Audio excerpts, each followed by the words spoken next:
Welcome back, folks, to another season of the Mega Driver 86 INDYCAR Series.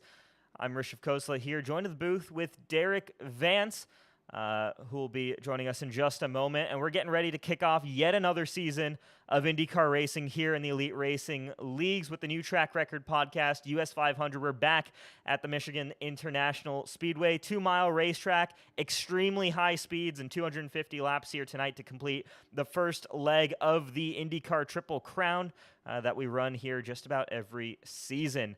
Derek, first time up here in the booth, so welcome, of course, as we start to see cars rolling down pit road. Talk us through, your experience with INDYCAR and what you're expecting to see tonight, as we're seeing really something we've obviously never seen before in real life, which is the IR18 car running at Michigan. Yeah, absolutely. First and foremost, let me say a huge thank you for bringing me on, giving me this opportunity. Excited is all get out to be up here with you this evening. And you're absolutely right. This will be unprecedented as we see IndyCar on the Michigan Speedway, as you said, for the first time. Qualifying just wrapping up. It seems like it's going to be a very competitive race as you look at the times that are being posted there up on the screen. Can't wait to see how this race ends out over the next few laps. Yeah, absolutely. And this is I think it's the 5th time we visited the Michigan International Speedway. Last time out, it was Craig Forsyth who ended up winning the race. That race lasted for about 2 hours and 45 minutes. Another 500 miler. We had 73 lead changes that night, and with a new iRacing package, new handling updates, we're kind of going to figure out ourselves here how this all plays out in terms of, what's this car going to race like? Are we going to really see that pack racing that we've seen before around this racetrack? The pace car is, though, going to peel off, and Rodrigo Frenzoni is going to lead this field to the green flag. Look out for Adriano Pinheiro on the outside as well. Always a contender here at these tracks, but they head into the restart area, and we're getting ready here for green flag racing. We're back for another season of the Mega Driver 86 IndyCar Series here for the New Track Podcast US 500. Great start on that bottom lane there for Rodrigo Frenzoni, and watch that top side. See how many guys are going to go high up on the racetrack. Pinheiro gets up there. You also, I think, see AJ Musselman following him up there, and as we've got already our first caution of the night. Yeah, it was a great start there by Rodrigo, but it looks like we do have, as you said, our first caution of the night. Here we go. What it is? Ooh, wow! Check up on the start. Yeah, absolutely, and takes out. It looks like maybe a handful of cars right off the bat here. Yeah, for sure. That's Cesar Cabral there involved in that one. We'll go back and rewatch the Whiskey Cast replay here, see if we can kind of just figure out what happened and where this checkup started, because it looks like someone might have just tried to go a little bit too early on the green flag here. But let's go back to live, or to that replay there. Watch two cars in front. No, I think tough to say. Somebody definitely goes early, checks up again, and it results in a number of cars now caught up in that. Let's see, they have Cesar Cabral, Victor Del Porto, one of our top drivers in the series, involved in that one. I think Bill Colley the second as well, caught up in that incident. There's some potential damage on that car. Actually, I don't say too much there. Michael Hossack in the 24 car. Looks like he has some damage on the nose cone of that one. Joseph Grijalva. Also going to be new liveries and everything. And of course, in these Indy cars, the numbers are so ridiculously small that sometimes it can be a little bit tricky to catch up on everybody. I think Joe Hutchings was another one of those drivers who potentially had some issues. It was Joe Hutchings there, the number 31 for Revline Motorsports. We'll see this next picture. There's that front nose cone just hanging off there by the tether, so he's going to have to come down to pit road here. Yeah, well, a surprising start, obviously. We kind of thought that the drivers would kind of feel each other out here, per se. But aggressive driving early, and you see Joe, as you mentioned there, is going it may end his day. We'll have to wait and see, but he's definitely going to have to enter the pits here shortly to fix that damage to his machine. So as the field comes to a halt here, as they allow the pace car to fly on by, it looks like it just kind of got caught out at the wrong moment there. So everybody has to just hold on to a brief halt. And yeah, that's why, because there's your race leader, as I guess the pace car goes around for another lap. A little bit of confusion in the field right now, as Franzoni here, coming off of turn number 4, going to have to wait another lap for that pace car to catch up here. So already running into some technical issues, and we know there have been some bugs and glitches with iRacing with this latest update. We've seen them especially with yellow flag conditions, with iRacing maybe being not throwing yellow flags when they probably should, and sometimes throwing a yellow flag when there's not really a clear incident, and now this with a bit of a pace car issue. So unfortunately, that's one of those things you deal with when you work with an online service like this. But still, guys now I think should be getting ready to go back to green flag racing. We get back to live pictures here. Rodrigo Franzoni, Adriano Pinheiro, Eric Triano, AJ Musselman, Presley Sora, all of them veterans here leading the way. And we've got a pretty stacked group of rookies here. Leading the way right now for those guys is going to be Dalton Fredericks in that 11th position, the 00 car. So keep an eye out for him. We also have Tate Lytle, regular in our Cup Series, 2-time defending Cup Series champion Tate Lytle, as well as Chris Wright, another one of our Cup Series regulars and standouts. Both making their IndyCar debuts tonight. A number of other drivers as well as we head back towards the outside the top 20. We'll keep an eye on them and catch up with them as the race goes on. Expect quite a bit of movement, I think, as we get ready to go back to green flag racing relatively soon. But lights still on the pace cars. Finally, the leaders catch up. Yeah, you're right. It's going to be interesting to see how this, what happens during this restart, as we were just trying to get in a groove, some type of groove, and as you said, one car checked up, and it kind of caused a little bit of a mass pile up, taking out maybe some good cars coming into to today's race. And interesting, you talked about some of the decisions that iRacing makes. It's the same thing if you watched the race this past weekend, the NTT INDYCAR Series at Nashville, where it was surprising that towards the closing end of that race, there was a red flag thrown out, so they could keep the competitiveness on the track and not have to give it to the GOAT Scott Dixon as he picked up his 53rd win, if you remember correctly. That puts him second all time, just a little behind the legendary AJ Foyt. Yeah, it's ridiculous, especially when you consider the era that he did it in versus the likes of Foyt. With everybody with the shared aero package, or at least the shared chassis. It's ridiculous. Scott Dixon all of a sudden becomes a championship contender again. And, I would not be shocked if he goes out and grabs. I think this would be number 7 if he did. You are correct, and another caveat to that: not only is he just a few wins behind AJ Foyt. I think AJ Foyt has 63, but he would tie if Scott Dixon were to win the series championship. He would tie AJ Foyt with a record 7 NTT IndyCar Series titles. That's a ridiculous number and a ridiculous achievement if Dixon can pull it off. So we'll be keeping an eye on that in the coming rounds, and should be excited. I think they head to Gateway next. Am I correct? That is correct. They've been on a hard pace here the last few weeks, from Iowa to Indy to Nashville this weekend. Well deserved off, and then it's back to the grind, as you said, Saturday night. Can't wait to see this at the Worldwide Technology Raceway in St. Louis for the Bomarito Automotive Group 500. Yeah, going to be an exciting race for sure, and I believe we're going to be headed back there as well on December 16th for the season finale of this 2022 B IndyCar Series. We do see the pace car peeling off, but per the Mega Driver 86 rules, we will actually have one more lap here under an effective yellow flag condition, just to allow the drivers all to fully reset. It allows the drivers to properly restart at the top end of the racetrack once we go back to green flag racing. So one more lap here under yellow flag conditions, basically completed about corner or maybe even 2 before that first caution came out here, but we're hoping for maybe a little bit cleaner racing there on this restart. Now that they're all single-filed as well, maybe less of an issue with the checkups.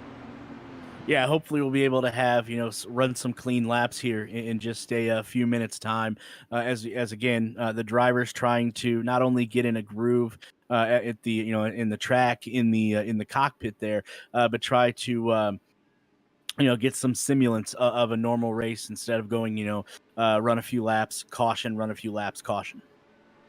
For sure. So we'll now head down off of turn number 3 and 4, and a pretty low exit here for Frenzoni. Expect him to maybe move towards the top of the racetrack as he starts to. But low entry to 3 and 4. But he now dictates when this field can go back to green. If he waits late, we obviously risk another caution. And he's still waiting there off of turn number 4. Guys can get jittery in the back if he does, but I think now he finally gets rolling, and we are back underway for green flag racing. Look to the outside a little bit further back, but everyone right now has to settle in line heading into turns 1 and 2. We'll see again if there is any shift in racing lines. We've got guys 2-3 wide a little bit further back. There's RC Anderson sliding down below Chad Frankenfield, and in front of him is Nicholas Sudik as well. We're going to have to keep an eye out for this draft package as well. How are guys going to be able to swap positions? Are guys going to be able to hold positions? Or are we kind of going to see a lot of back and forth that we've seen here in the past? Yeah, definitely going to be worth watching here as we, finally complete one clean lap, hopefully of many. And it looks like we do have a new leader. Yeah, Adriano Pinheiro takes over the lead, and we've seen this here before at Michigan. Let's see what happens down this back straightaway if Frenzoni has what it takes to get past the 56 car once again, because Adriano Pinheiro right now punching the hole in the air for everybody in front. But no, as Frenzoni actually drops another spot to Presley Sora, heading down to the inside. Sora's going to slide back up in front of Frenzoni and now takes over that position. Triano slides into 4th, and Musselman in 5th position after that. Chad Frankenfield, Nicholas Sudik, RC Anderson. So definitely some shuffling right now. And here we got a nice little, basically 2 rows starting to form here, a la Daytona in a cup car. Yeah, absolutely. As we see jockeying for position up at the front. And again, we have a new leader up front. Looks like it's the number 8 car with Presley Sora. Yeah, Presley Sora now taking over the lead. We'll see if, again, can Pinheiro kind of fight back on that. You see the run he's able to carry down the front straightaway, or at least the front of the oval, across the start-finish line. He'll have that inside lane for turn number 1, and I'd imagine that's the preferred line around here. Though actually quite a few people fanning pretty high up towards the wall. Could be a number of options, but there you go. Pinheiro ahead briefly, but Presley Sora is going to go driving straight on by that 56 car once again down this back straightaway.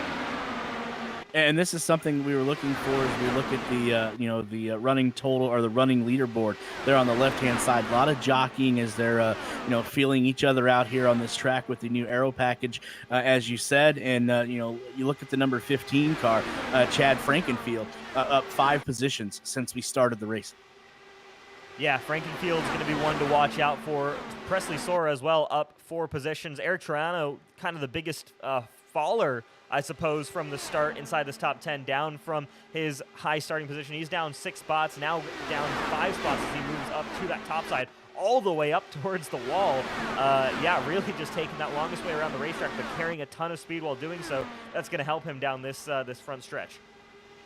Yeah, it absolutely is as we complete lap 12 there, and Adriano Pinheiro in the lead by just 1.4 seconds, or 0.414 seconds over second place Presley Sora.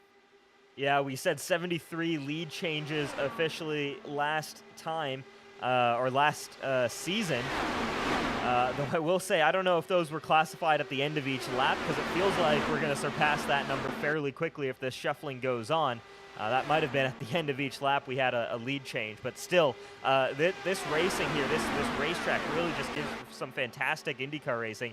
Obviously, things can get pretty hairy for these guys when things go wrong, but when they're right, this is just some great racing, and guys just having to work with each other very much, again, along the lines of Daytona, as Tyler Fody, the 40 car, spins around on the back straightaway. We're going to try and see if we can find him. Where is Fody as he continues to drop down? There's that 40. We'll actually hop on to the Whiskey Cast replay. Take a look at what happened to the 40. Yeah, I just seen that. As you see him right there, he gets bumped. The right top side there spins him around. He hits the inside retaining wall. So interesting that who was the one? Did you catch who tapped him into the wall there? It looks like RC Anderson there. That's RC on the outside, just kind of looks to make, and honestly, that might have even been netcode a little bit there. I didn't see full-on contact between those two drivers. And for those of you unfamiliar with netcode, it's kind of the delay in iRacing, because everybody, of course, has different internet connections here. And that results in potentially issues. We do have our second caution out on the racetrack. I wonder, that might have been Tyler Fode again. Yeah, it could have been, as you go to the whiskey cask replay here, as we're looking, to try to determine what took place. But while we're looking for that, as there's the car in question there, you look at the top of the leaderboard. We touched on um, some of the favorites, and you look at the leader now, up 9 positions. Since we started the race, Chad Frankenfield. So what a strong run already for that car. Yeah, for sure. And the caution brought out by that initial contact there. Again, this goes back to what we were saying a little bit earlier at the stop of the show, as everybody on pit road is, except for Chad Frankenfield, as well as a couple of other guys. But iRacing being fairly inconsistent with the caution. The traditional iRacing mentality has been that only when a car crashes on the racing surface does the caution come out. That time around, Tyler Fode well off the racing surface, but we did go to a caution that time by. So Frankenfield, Sora, Pinheiro, Franzoni, Musselman, actually quite a few drivers staying out on the racetrack. Once we get back to, let's take a look here, might be 13th on back, Jari Brupaker is when we might see the first driver who pitted on this most recent yellow. Actually, it's going to be even further back. Mark Murphy in the 16th spot is going to lead the field off of pit road, who did come down. But definitely split opinions right now as we're running lap 15 of 250. Yeah, you're absolutely right. It's going to be interesting, the strategy that the positions 12 through 15 are playing out. Obviously, as you can see, they were the ones, as you highlighted, that stayed out. So it's going to be interesting to see as the laps tick off if this strategy here between 12 through 15 works out for them in the end. Absolutely, yeah. And so as we're pacing here under our second caution of the night, we'll take this fantastic opportunity, of course, to mention our premier sponsors. You've been seeing them rotating down to the bottom right-hand side of your screen all night. We'll start with Blue Egg Marketing, as they're on the screens right now. Blue Egg Marketing is the marketing department for small businesses. If you're a small business owner, then Blue Egg Marketing is your absolute biggest fan. Whatever your constraints are, they help catalyze creativity, and Blue Egg Marketing helps businesses punch well above their weight class. Proud sponsor of Tyler Fode in the Cup Series. Running here in the 40 car. Not sure it's a Blue Egg car, though, for Fode, although unfortunately the cause of this most recent caution. Next, we're going to mention Breezy Cam, new on board with us this season. Breezy is a venture-backed tech company based in Toronto and Boston. They're on a mission to reimagine the group photo experience. Gone are the days of carrying around a tripod or selfie stick, and they help their customers and users tell better stories around meaningful moments. They let anybody tap into nearby cameras to capture group moments at iconic locations, as if users were controlling their own native camera app, except now from a perfectly positioned vantage point. Today you can find Breezy at well-known spots and venues and cultural landmarks across 4 continents. Check out Breezy Cam as well. And then finally, TA Services. For over 36 years, TA Services has been a trusted domestic and international full-service third-party logistics provider offering freight brokerage, managed transportation, warehousing, and fulfillment. Cross-border logistics services to shippers around the globe as well. TA Services moves what matters to you. Let the TA Services team make ship happen for you. Shout out to those premier sponsors tonight as we continue to pace here. They're lining up now, and I think we're probably going to see here pace car head onto pit road, so that means just one more lap under caution here, and that's going to give us a chance to shout out Mega Driver 86 on Twitter. Provides top-notch NASCAR content from past to recent. Mega Driver 86 also provides content from INDYCAR and Supercars. Make sure you give him a follow out on Twitter at Mega Driver 86. Has been sponsoring this INDYCAR league for quite some time. Yeah, definitely good stuff. Go give him a follow. And speaking of NASCAR, it was glad to see this weekend at Michigan, where we are at this afternoon, this evening, the closer, Kevin Harvick, finally be able to seal the deal and pick up a much needed win in the NASCAR season. I know it's been a few races since Kevin Harvick was able to put the number 4 car in victory lane, but was glad to see him be able to pull that off this weekend. Yeah, this Cup Series championship has been something else, hasn't it? With now Ryan Blaney and Martin Truex Jr. both in danger of missing the playoffs despite the seasons they've had. Obviously winless, but I think third and fifth in points overall. Might end up missing out on a chance to fight for a championship. But such is the system in the Cup Series. You got to play to that system. Here in IndyCar, we don't have anything like that. You finish first, you get points. You finish second, you get a little bit less points. And at the end of the year, we tally them all up and see who deserves to be the IndyCar Series champion. And tonight, 0 points on the board for every single driver heading into this one. So everybody hoping to grab maximum as we head back to Green Flag Racing on lap 18 of 250. Yeah, absolutely. As we're back underway, and leading the way is Chad Frankenfield. He's up 9 spots since lap 1. As I say that, we do have a new leader back to the lead, back to the point, is Press Sora. Yeah, Presley's been looking good and strong. This is a trio here that have already started to separate from the rest of the pack of Sora, Frankenfield, Pineros. Frankenfield goes back for a move on Sora, and if they do work together in some ways, they shuffle positions well enough, they can actually start to pull themselves a little bit away from Rodrigo Franzoni here in fourth. But Franzoni already kind of catching up relatively quickly to this group. He could join this battle, same with AJ Musselman, but definitely some gaps starting to form a little bit as this field goes further along. And we'll keep an eye out on that, because it could give an opportunity for maybe 4 or 5 cars to break away from the rest of the pack. Yeah, you're absolutely right. That gap is forming from first to 19th. There's about a 5-second difference. So yeah, you're spot on there when you said that those gaps are forming.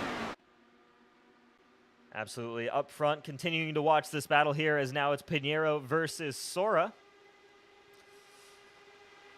Sora with that inside lane. Frankenfield looks even to the middle, actually goes to now towards the bottom as Sora slides up the racetrack.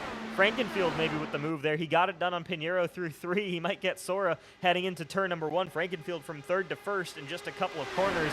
And that's the racing package that we have here tonight. And I think this is going to give us a really great race. I think it can be frustrating for the drivers, because you just kind of get a little bit of a bobble. Something doesn't work quite well, and you could drop a number of positions. But with the same token, that also gives you the chance to fly up the order, as I think we saw a little bit further back someone go way close to the wall. I think that might have been Cody Bullock here in the Colton Herta scheme car, or at least the very similar to Colton Herta scheme car.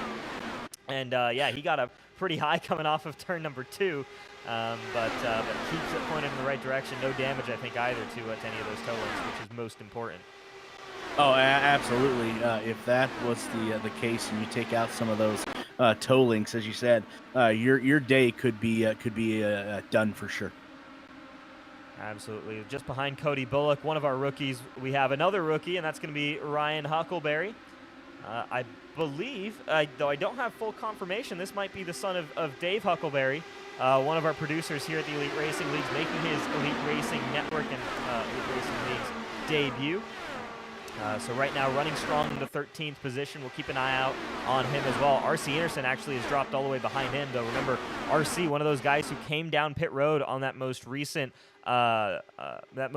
caution, and he actually leads the group of guys who came down pit road. But most crucially is they haven't been moving forward. Right now it is a very clear separation, first through 13th, all guys who stayed out on the racetrack, 13th on back, all guys who went down pit road. They have not utilized that tire advantage, if there is one at all, really to any kind of advantage, unless, of course, they're thinking more long-term in terms of fuel saving, where they do still have a pretty major advantage over these guys fighting it out for the lead. Yeah, like we mentioned, it's going to be interesting to see the cars that did stay out. I think it was the positions at the time, 12 through 15. Obviously, they've jockeyed around a little bit. But will that pit strategy by staying out pay off, or are they going to be left behind with all those new cars with new tires and fuel and such? For sure. And as we're running lap number 25 right now, already reached 10% race distance.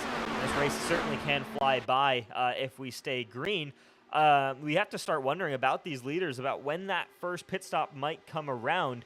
At the Indianapolis Motor Speedway with this package, guys have been making it maybe about the low 30s to 35 laps on fuel. Obviously, we've had those 2 cautions, a little bit of a shorter racetrack, so maybe lap 40, lap 45 could be when we start to expect to see guys coming down pit road. Yeah, if the math is correct as you said, and the fuel strategies that were I'm sure strategized before the green flag, it does look like that's going to be the fuel window, as long as there's no cautions in between now and the next 15 to 20 laps. For sure, as the fight continues on for the lead, and they've grabbed a few other cars to join this lead battle here. It's mostly been Sora, Frankenfield, Pinheiro swapping for the lead, but Franzoni, Sudik, Musselman all hanging on very close. And we have a move a little bit further back there. Who is that? That might be Trejano, I believe, or De Groot going around the outside there. Trejano as well. As we're, again, getting used to all of these guys' new paint schemes. Nick DeGroot never changes him, so thanks, Nick. We always can recognize you out in a crowd. This black and yellow motorsports.com race car. And right now he's working the high side trying to get by AJ Musselman. Yeah, is just looking back in the pack, and we were talking about those gaps that were forming, and I think we kind of have to kind of take that back a little bit, because now the gap between P1 and P19 is went from 5 seconds to now only 3 seconds. And we may have a spin. We have a spin, and is that RC Anderson? It is RC Anderson in the wall hard, coming off of turn number 2 to bring out the third caution of the night. No major visual damage to that car, but you can see it crabbing right there. That's a broken towing, potentially broken suspension arm. It might be day over for the 50 car. Yeah, it may be, and I'm sure that's not the way RC wanted to start this season. And another issue there, RC coming off the corner, side by side with another car. Again, maybe net code off of 2, and that is a pretty hard lick there to the back end of that car. So if it isn't a suspension damage, that might even be a messed up gearbox there as well for RC. But we're going to go back to the Whiskey Cast replay here, see if we can get some kind of better picture, or maybe even a freeze shot of the contact, because once again, it looked like there just simply wasn't actual contact made between these two drivers. And we're actually going to slow it down here to about quarter speed. Let me see if we can get a better angle coming off the corner. Yeah, no actual contact made there. I don't know if you saw that there, Derek, but another netcode issue, I think, for RC. Yeah, I think you're absolutely right. It didn't look like there's any contact at all. It does perceive to be what you just said there, a netco issue, and then obviously is going to be something RC is going to look into. But first, he's going to try to take care of that machine. Yes, he will, as pit road should open up now, and that obviously kind of is a safe. That certainly saves these top guys if they had to come down and pit under green flag conditions. It would have put them in danger for about 15 laps of another caution coming out, but now everybody likely to come down pit road here. There's still some split strategies for drivers who did come down on lap 14, deciding to stay out while some are coming back in for a fresh set of tires and a full tank of fuel. 13 tire sets available to these drivers here tonight, so some drivers already on their third set now after this pit stop, but should still be relatively okay, I think, to make it to the end, as long as we get some solid green flag running. But trying to take that tire advantage early and use it to their benefit. We'll see, of course, if that works. Yeah, you're absolutely right. As we're just to lap 30 of 250, and it's been an interesting race so far. 3 cautions, and we do have, obviously, as you said, teams on different pit strategies, and we're gonna right now see if that pays off. For sure, and as always with our cautions, we'll talk about those other logos that you see on your screen there, and they're up in the top right. We'll start with New Track Record as the race sponsor tonight. Our New Track Record podcast is a weekly show hosted by Caleb Hatch and Justin Kenny with the latest news and rumors on IndyCar racing. So check out newtrackracingpodcast.com for more information on that. And of course, the Push to Pass podcast. And Derek, you can tell us all about that. Yeah, that's the show that I do. It's on Thursday nights at 9 p.m. If you are an IndyCar fan, then that is obviously one of the many podcasts out there for you. We'll go over race recaps from the previous week. We'll look into race previews for the next week. Also, too, we'll have different podcasters come on, as you talked about with New Track Record. Actually, we've had Caleb Hatch on before as well, and then we'll bring drivers on. We've had Elio Castroneves on this past week. We've had drivers from the Indy Lights on as well, and then towards the end, I do a little bit of a preview of on the betting side, the betting aspect of IndyCar, and then the fantasy aspect of IndyCar as well. Push to Pass podcast. You can find that on Facebook, Twitter, 9 p.m. Eastern Standard Time on Thursdays. Awesome. And of course, we love having you up here in the booth. Thanks for joining us here tonight. And certainly, I think saving our bacon, Derek joined at the 11th hour here at the Elite Racing Network, opting to join us. So his first time in the booth, of course. So I hope all of you at home as well will join me in welcoming him to the Elite Racing Network and, of course, the Mega Driver 86 INDYCAR Series. Pleasure to have you here, Derek, and looking forward to the season ahead and having you in the booth. Yeah, glad to be here. It was a interesting story, I guess. We can I can share during this third caution. But as you said, at the 11th hour last night, okay, maybe not the 11th hour, but you get the gist. Got a text message and was asked if I would be interested in doing a little play-by-play for iLeague Racing, and I thought, well, that's something I've never done before. But you know what? I know a little bit about IndyCar, so let's take a shot at this. And definitely enjoying what I'm seeing so far. Very competitive racing, and can't wait to see what these next laps have in store for all of us. For sure. And yeah, I think one of the greatest things that we get with iRacing is we now have our last pace lap of this third caution. The best thing that we get, I think, from this is the ability to see these cars on just about any racetrack. You know, obviously we talk about Michigan here no longer being a track that IndyCar visits, which is a real shame. Really to have basically Indianapolis be the only large oval that we run. You know, Texas very much is an intermediate-sized oval, and then you have Iowa and Worldwide Technology Raceway. But yeah, I mean, to go back to these big ovals, obviously there's the speed danger that always exists with these, but it is certainly a shame, as that's one of the biggest spectacles with IndyCar racing has always been the speed that these guys are able to achieve at some of these racetracks. Yeah, you're absolutely right, and I would love to see IndyCar go back to the Michigan International Speedway. Not because it's a short drive for me, but I love seeing Indy cars on a speedway. Obviously, like you said, Texas and Indianapolis, and just taking a look at the schedule ahead. A couple races, obviously, that I've pointed out, and we'll talk about those if we have our next caution. Oh, right off the bat. And there we go. Just everybody wanted to hear you talk about these upcoming races here, as we'll check out the Whiskey Cast replay. We'll certainly get back into that. It looks like it's a restart issue. We just grabbed the back end of that. We'll go back to the Whiskey Cast replay, take a look and see what happened here. This is Bill Coley, the second, one of our rookies in the field, again on this restart, and someone just looks like they really just almost completely missed the restart. You know what that from Coley. It does. You know what that reminds me of? If we were watching the IndyCar race last weekend at Nashville, that's what it reminded me of, the accordion that took place in one of the turns with Pato Award. Actually, it affected Scott Dixon and a handful of other cars. So that's what it looked like, is somebody just ran into the back of that car. Yeah, here's the onboard from the car that ended up hitting Collier, and there you kind of see there's the initial checkup, and then just waiting for this field to go back to green flag racing, and then I guess it can't really only blame Bill Collier there, because it looked like the rest of the field checked up as well. Yeah, it absolutely did. You know, obviously we don't know, what Michael was looking at, if he was anticipating the restart or whatnot. But a shame that we thought we were going to get back to racing, but it looks like we're going to be under caution for a few more laps, and going to be interesting to see how the pit strategies now play out coming out of this caution, or coming out of the pits to a caution.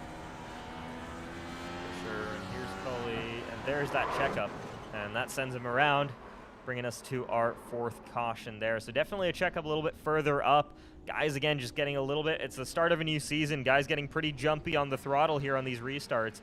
That's the second restart issue we've had tonight. Yeah, it absolutely is, and looking at the top of the leaderboard as where the camera is focused now, Nate Siefker, I believe that's how that is pronounced. From the start of the race, 35 laps ago, he has jumped 20 spots. So it's going to be interesting to see if he has gotten to the lead. Obviously, pit strategy, and if that is the case, is he going to be able to hold that lead over here for the next handful of laps? Yeah, for sure. It's this top five, all kind of on this reverse strategy now of like you mentioned, Nate Sefker, Mark Murphy, Alec Balvance, Tails Toledo, and Bronson Stafford. All came down on the previous caution, or I guess the second caution of the night, lap 14, and stayed out last time around for the third of the night. Meanwhile, sixth on back, Chad Frankenfield on back. All came down on this most recent caution, but no takers this time by, I don't believe, until you go a little bit further back. Of course, the 24 of Michael Hossack, who got involved in that wreck. He is back out on the racetrack, so that 24 car might still be able to run here, which is great to see for him. Yeah, you hate to see a car have to obviously pit early due to damage or retire. So it's going to be good for him to get out here, get some laps under his belt, and get some points because obviously in a season, and this just as well as the listeners do, you're playing the long game, so you want to accumulate as many points as you can. Yeah, for sure. And we've got a heck of a season coming up. We'll preview some of the tracks we're going to be looking at here later this year, and it's going to be in 2 weeks' time. We're going to be heading to New Hampshire Motor Speedway, and again, another track that they don't go to in real life with IndyCar, but another track that I think would be really interesting to see IndyCars race at, kind of a flat mile-long racetrack up in New Hampshire. As obviously the name suggests. But then we head on to Mid-Ohio for our first road course of the season, round 3 on the 9th of September. Nashville Super Speedway will host round number 4, followed by Homestead Miami Speedway as IndyCar returns there on September 30th. Road America, the second road course of the year, before we go to our first proper short oval as we go to Richmond. Though I suppose you could probably say in an IndyCar anything under about a 1.25 is a short oval. Yeah, absolutely, and I some of these tracks do definitely stick out with me, as you said. New Hampshire, I would love to see IndyCar go up there if they can make it worthwhile. Gonna love to see Mid Ohio. I know the IndyCar racers have a amazing time there, and then you said Nashville Super Speedway. I've always questioned why IndyCar does the street course there in Nashville, and they don't take on the super speedway, and then after that Homestead to close out the month of September. I know obviously IndyCar doesn't drive on that one, and then you have Road America in Wisconsin opening up October. Yeah, absolutely. And that's one of the nice things, I guess, that we have here, especially with these short seasons, is we get to really cherry pick some of the best racetracks that are out there. And to finish off the season, of course, we have Circuit Gilles Villeneuve for the Canadian Indy Grand Prix. Gonna again be great to see IndyCars racing up there. Would actually love to see them race at Mosport. I think that would be a fantastic race. Maybe a little bit cramped for the IndyCars, but I think drivers would have to be really on it. And then, of course, December 9th, we have the 10th running of the Richmar Flores Indianapolis 500. So you guys are going to have to check that out. Qualifying will be the week before.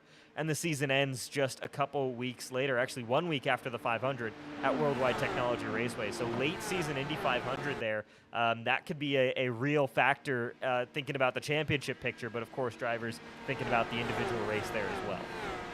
Yeah, I'm sure that all of the drivers in the series, obviously, not only do they want to win the championship, but maybe more importantly than winning the championship, all of them have that December 9th circled there, the 10th running of the Richmar Florist Indianapolis 500, obviously the marquee race on the schedule. Absolutely. As we are back to green flag racing here at Michigan, it's Nate Sefker, Mark Murphy, Alec Balvans leading the way. Then you have Tails Toledo, a little bit of a gap further behind Balvans, Bronson Stafford, and then of course you get to Chad Frankenfield, the first driver on these fresh tires. We'll see how he can put them to use here. Stafford, the rookie, on the outside as Frankenfield goes sliding on by. We might see Pinheiro pass as well here. Bronson Stafford getting up to speed with these Indy cars. Again, very different beast to even these next-gen Cup cars that they've been driving for the past couple of seasons on iRacing. But IndyCar is just a completely different beast, and we've seen it take a little bit of time for some of these guys stepping over from the stock cars to really get to grips with these cars. Because the biggest thing with driving the IndyCar that I've consistently seen is there's zero forgiveness. You know, in a stock car, you can really wrestle those things around a corner, and you can kind of slide, allow it to slip, and then bring it back in. In IndyCar, the second that rear end gives up on you, or the second any of the 4 tires gives up on you, you're flying into a wall. Yeah, that's something I have noticed with the new gen car in NASCAR is you can actually, beat on the cars a little bit, and you can stay in the race and you don't have moderate damage. But as you said, the IndyCar though is a totally different animal, and just the slightest bump into the wall is going to set you back, or potentially be a bigger disaster and ruin your day completely. Chad Frankenfield making good work of those fresh tires as he's now up into the 5th position, chasing down Tails Toledo just in front of him. And then you have the 3 leaders just ahead of them. Presley Sora still trying to get by Bronson Stafford here. Stafford now putting on a good defensive showing here on those slightly older tires, using that higher lane to kind of give up some positions in the corner, but then really be able to rock it off the top of the racetrack here. But Sora might have the option heading into turn number 1. It looks like he's a nose ahead, but Stafford holding on strong on the outside, and this is the kind of racing you want to see. Again, guys able to hold it, multiple lines on the racetrack, maybe 3, 4, 5, 6 lanes even, if you really think about it, with how narrow these cars kind of fill up the racetrack. You've got a lot of options as a driver to pick when you're heading into each corner.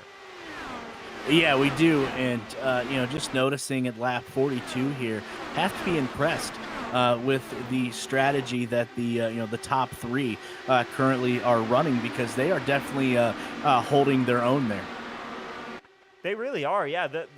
So what we're seeing, I think, so far, honestly, has been that tire wear has been really insignificant to this race so far, and we're talking about guys with about 15 lap difference on tires, so it's not negligible difference. We're not talking about 2-3 laps of difference there. Again, caution laps kind of fill in a little bit of that gap, but with the same token, I would expect more tire wear on these Firestones, typically with IndyCar. Any bit of tire advantage that you can get should make a difference. But around here, it's really going to be just how you control the draft. I think that's going to factor more so into how your car drives.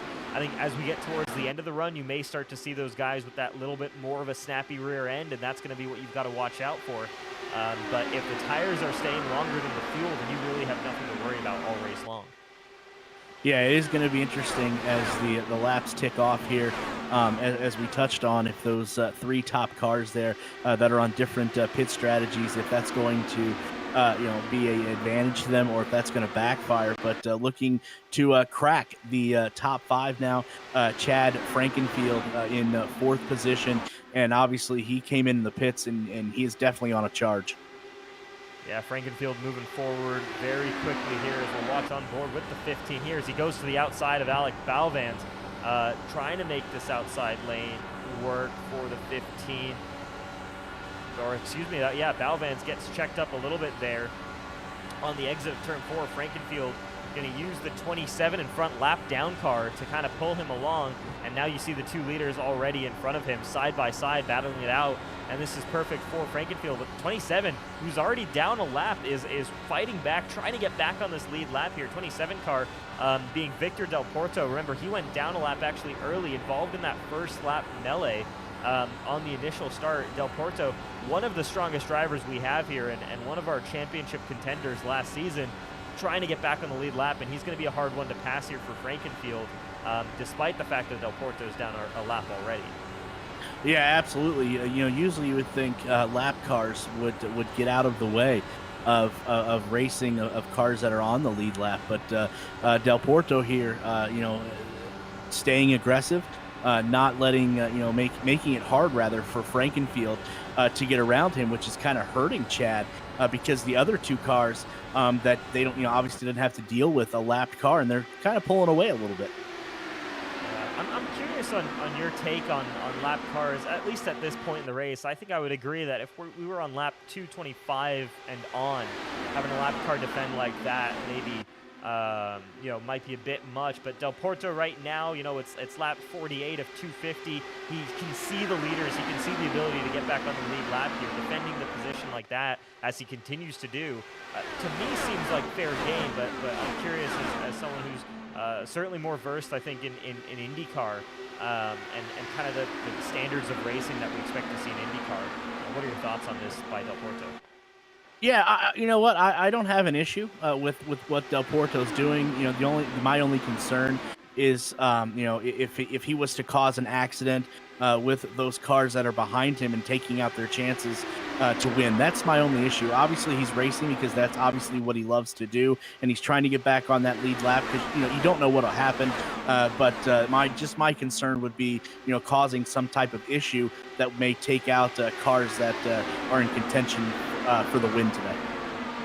Absolutely, but right now a little bit of kind of checking up there on the top lane as Frankenfield, Balvans all try to follow the 27 there. And it's given an opportunity now for the 98 of Presley Sora, but you kind of see there a little bit checked up coming off of turn number 2 as he maybe is going to lose this position here to Alec Balvans. Balvans trying that top line, going to get the run off the corner, very close off of turn number 4, but they keep them both pointed in the right direction there. Close race here between Presley Sora and Alec Balvans for 4th position on the racetrack.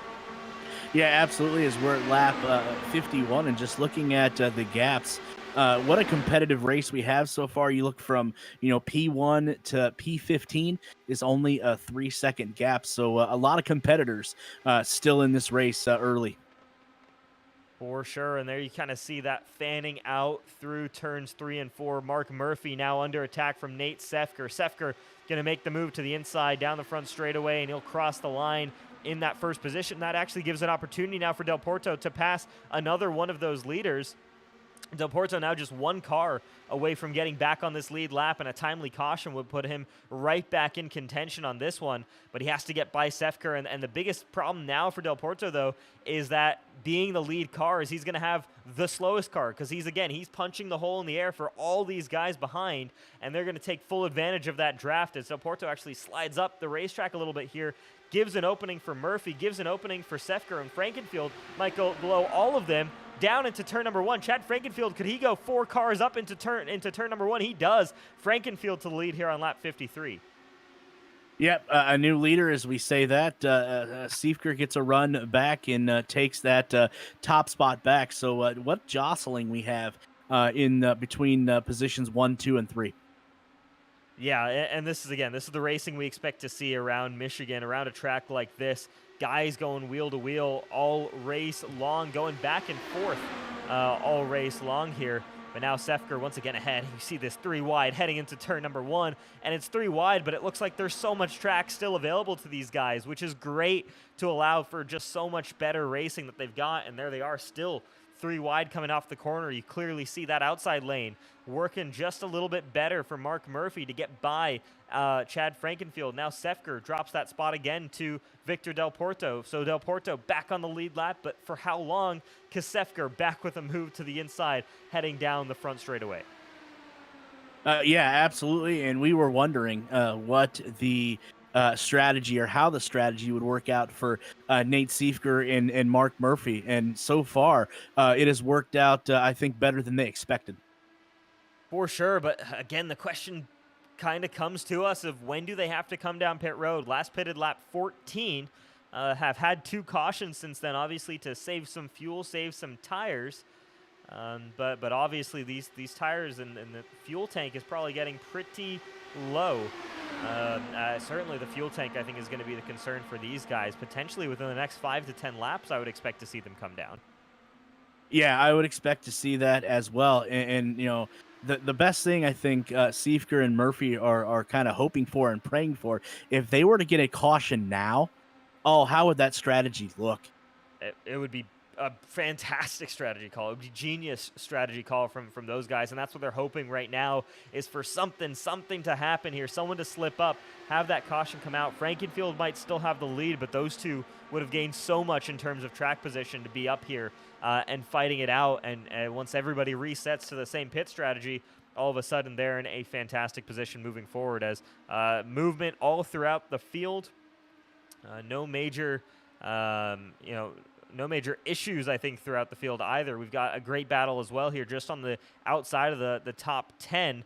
You have, who do we have? Dalton Fredericks, Ryan Sheldon. I think that's Tails Toledo, all involved in a battle over here.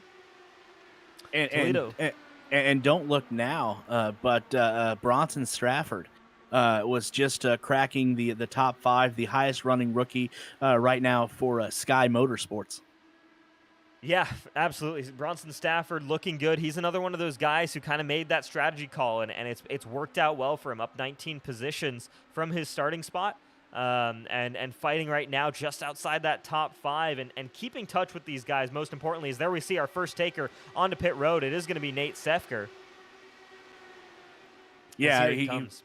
Yep, here he comes. He sat out there. He got points, got laps as quickly as he could. He was hoping for that caution, but unfortunately, it just may not play out for him. So now the question is, when do the rest of these guys come down pit road? It is going to be Mark Murphy and Bronson Stafford are next in line to make it down. Sefker led the most laps there, so probably burned through 1 or 2 more laps of fuel as Stafford and Murphy once again stay out on the racetrack. Anybody else as well who might need to come down relatively soon. Alec Balvans is going to be one of those, and Tails Toledo as well are all going to have to come down pit road relatively soon if Sefker is any indication of that. And for Sefker now, the last thing you want to see is a caution. Yeah, absolutely. He was hoping for a caution when he was on point, but now a caution would be disastrous for him, obviously. Mark Murphy hits pit road then in the number 69 car, slows it down, and onto that pit speed limiter. Stafford, Balvans, and Toledo still stay out on the racetrack for now. Again, we would imagine it's only for a number of laps, and that means that cycled Chad Frankenfield and Presley Sora back to the lead. AJ Musselman, Adriana Pinheiro make it 4 cars fighting for this lead position here as they're all still trying to get by Victor Del Porto, who leads this group of cars. Yeah, as we're to lap 61, we've seen a lot of jostling for position, especially at P1. Going to be interesting to see how many lead changes that we have when this is all said and done today. It's certainly been an exhilarating race here, and we've had a number of different leaders kind of taking that top spot as well. I'd imagine we're approaching probably 10 different leaders that we've had tonight. It certainly feels like it's getting close to that number there. But yeah, again, this is the kind of racing you want to see. Your cars fanned out all the way around the racetrack, and we're not really seeing the tire run extending causing that much of an issue for these guys either. Obviously, we're getting a little bit deeper into this tire run now as finally Stafford and Balvans come down pit road. I think Toledo has as well. But we're not really seeing kind of the field turn into single file as tires wear. Because of the different wear and because it's such a wide track and there's so many options for drivers, they're able to still run the lines that they want to and change the lines the way they want to all throughout the tire run, which is great to see. Yeah, it doesn't look like we're having a lot of tire issues, as you said. Drivers are able to stay the lines that they want, stick to the bottom when need be. So that's definitely an advantage and good to see moving forward. So 64 of 250 complete. Drivers right now averaging about a high 32-second laps here, which is just ridiculous to think about when you think finishing a 2-mile racetrack in 32 seconds. I'm not sure exactly the conversion to speed, but we're probably talking high 220s in terms of race speed here all the way around this racetrack, and that's what these guys are averaging. It's crazy. I would not be shocked as we can maybe even grab a driver dashboard here. What top speed is Pinheiro hitting down his back straightaway? Might touch 230, doesn't quite get there, but also had a little bit of moving up and down the racetrack through there. Might even have some higher speeds through kind of the front stretch here. Yeah, absolutely. And just looking down the leaderboard there, the highest running rookie, and somebody I don't think we've talked a whole lot about this evening. The double zero there, the old double zero. Dalton Fredericks of Riot Motorsports, the highest running rookie in eighth. He just quietly had a great race through 66 laps, and going to be interesting to see as we get closer to the end if Dalton can hang with the big dogs, so to say. Absolutely, and as a rookie, your major goal really for these first couple of races is just get familiar with the car, and also because what we do here at the Mega Driver 86 IndyCar Series is fairly unique in the sense that we run full distance races. So for some of these drivers, they might even be in a situation right now where they've never had to really deal with the endurance of going through a full distance race, and they're not going through, of course, the physical loads. They're not dealing with no power steering, you wouldn't really have power brakes to be a worry here at Michigan, but you're not having to go through the physicality of the G-forces of all that stuff going on. But it's still a mental strain on these drivers. There's so much going on, especially with the way these cars have been racing. You're constantly on your feet, having to kind of duck and dive, change your line from lap to lap, and you're really having to live lap by lap around this racetrack. You can't think too far ahead because you really don't know how things are going to shuffle for you over the next 2 laps, maybe even over the next 1 lap. So yeah, it's certainly a mental strain on the drivers, and as we tick down the laps, we may see more and more of that endurance kind of factor into things, and look again back towards those veterans as maybe guys who are going to come back out on top. But even when it comes to just straight up pace, the veterans right now are dominating here, top 7 positions, all veterans of this Mega Driver 86 series. And as you mentioned, the top 7, P1 through P7, are obviously veterans of this league. They've been around the block a time or two. But give credit where credit is due, as we said, to the highest running rookie. He is right there as well. If you look at P1 to go back to P11, it's only a 3-second gap. So a lot of competition here as we get to lap 70. Laps ticking away quickly now that we've got some green flag running, which again, great to see here. Frankenfield continues to lead from Sora, and still these guys just struggling to clear that 27 of Del Porto as he continues up along that top lane. Excuse me, no, that's Sefker actually going down a lap, as Del Porto, I think, did end up hitting pit road. He did. But yeah, Sefker right now actually in a bit of a danger zone. Yeah, that his strategy earlier in the race to stay out and run as long as he can while the leaders pit may have backfired. He was kind of hoping that strategy was heading on a caution, and unfortunately, it's going to probably put a major damper on his race because he just couldn't get that timely caution. No, he could not. But yeah, he's Sefker now. Trying to be the guy fighting back to stay on the lead lap. And we've got a little bit of overlap in terms of lap cars and lead cars right now running up front. You have to obviously look back to Mark Murphy right there, very much in this battle here. Once again, 1 lap down from our leaders. Bronson Stafford just not too far behind him. Alec Balvans as well, not too far behind him. But all of these guys racing right now, 1 lap down, just hoping that the caution doesn't come out until our leaders, like Chad Frankenfield, come down pit road, and it could be coming sooner rather than later, as here comes the 15 car. Yeah, the 15 car coming, giving up the lead, surrendering the lead, coming down pit road. He has been, one of the handful of cars, I think, today that has been the strongest for the first 73 laps. And he's always, the 15 is always somehow finding his way to the top of the leaderboard.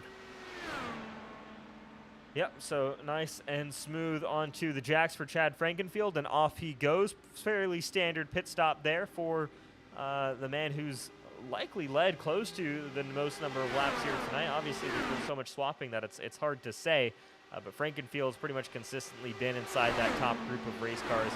Presley, Sora, Pinheiro, and Sudik, meanwhile, some of the other drivers who've been up the order all still fighting it out up front. It's really been Pinheiro and Sora up front here, battling it out with Sefker. Sudik some ways back, as Sora looks like he's heading down pit road. He does a little bit of a wobble there, but makes it down to pit road speed in time.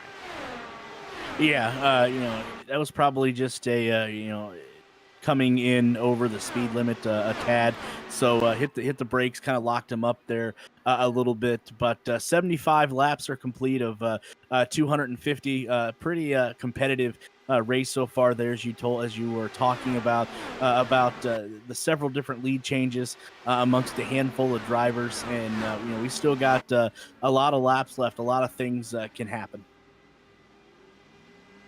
Yeah, so much racing still yet to go. Pinheiro, though, showing impressive fuel-saving ability as he continues to go on past when Chad Frankenfield pit, and we're going to have to keep an eye out on Frankenfield, where he is on the racetrack, as our caution flag is out, and that's huge. Frankenfield, a number of cars trapped a lap down. They should get it back, though, as all these guys up front will still have to pit, but that's pretty major implications there, because we're going to have to see what happened.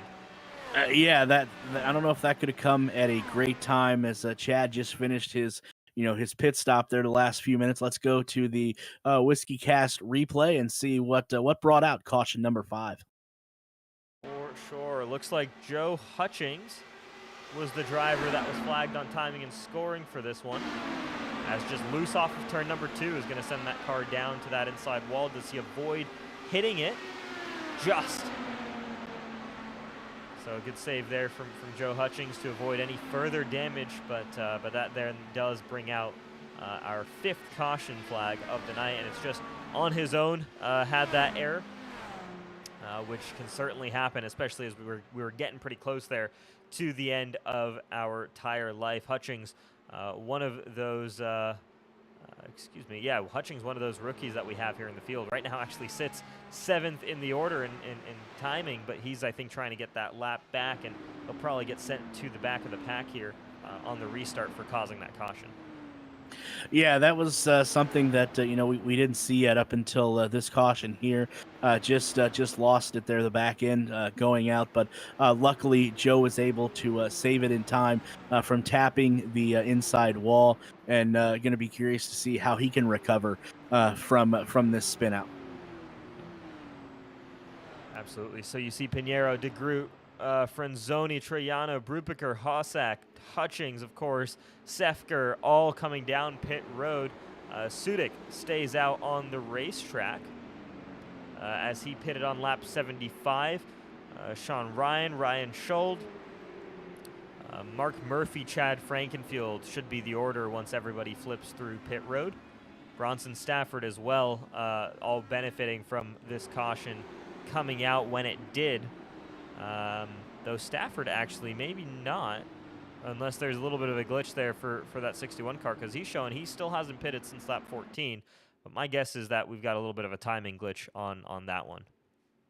Yeah, I would say so, because we talked about what the mileage here is on a full tank of fuel, and I think our math would be totally off with the current timing there for the number 61 car. Yeah, that'd be a very impressive fuel run if that's what he was in fact putting down. But I think we might just be seeing his most recent pit stop for some reason wasn't mentioned there, because we did see him drop out of that top 5 group that he was fighting with. So yeah, as we kind of reset here, Nicholas Sudik kind of is slightly out of place by about 2 laps. Adriana Pinheiro actually comes back out in front.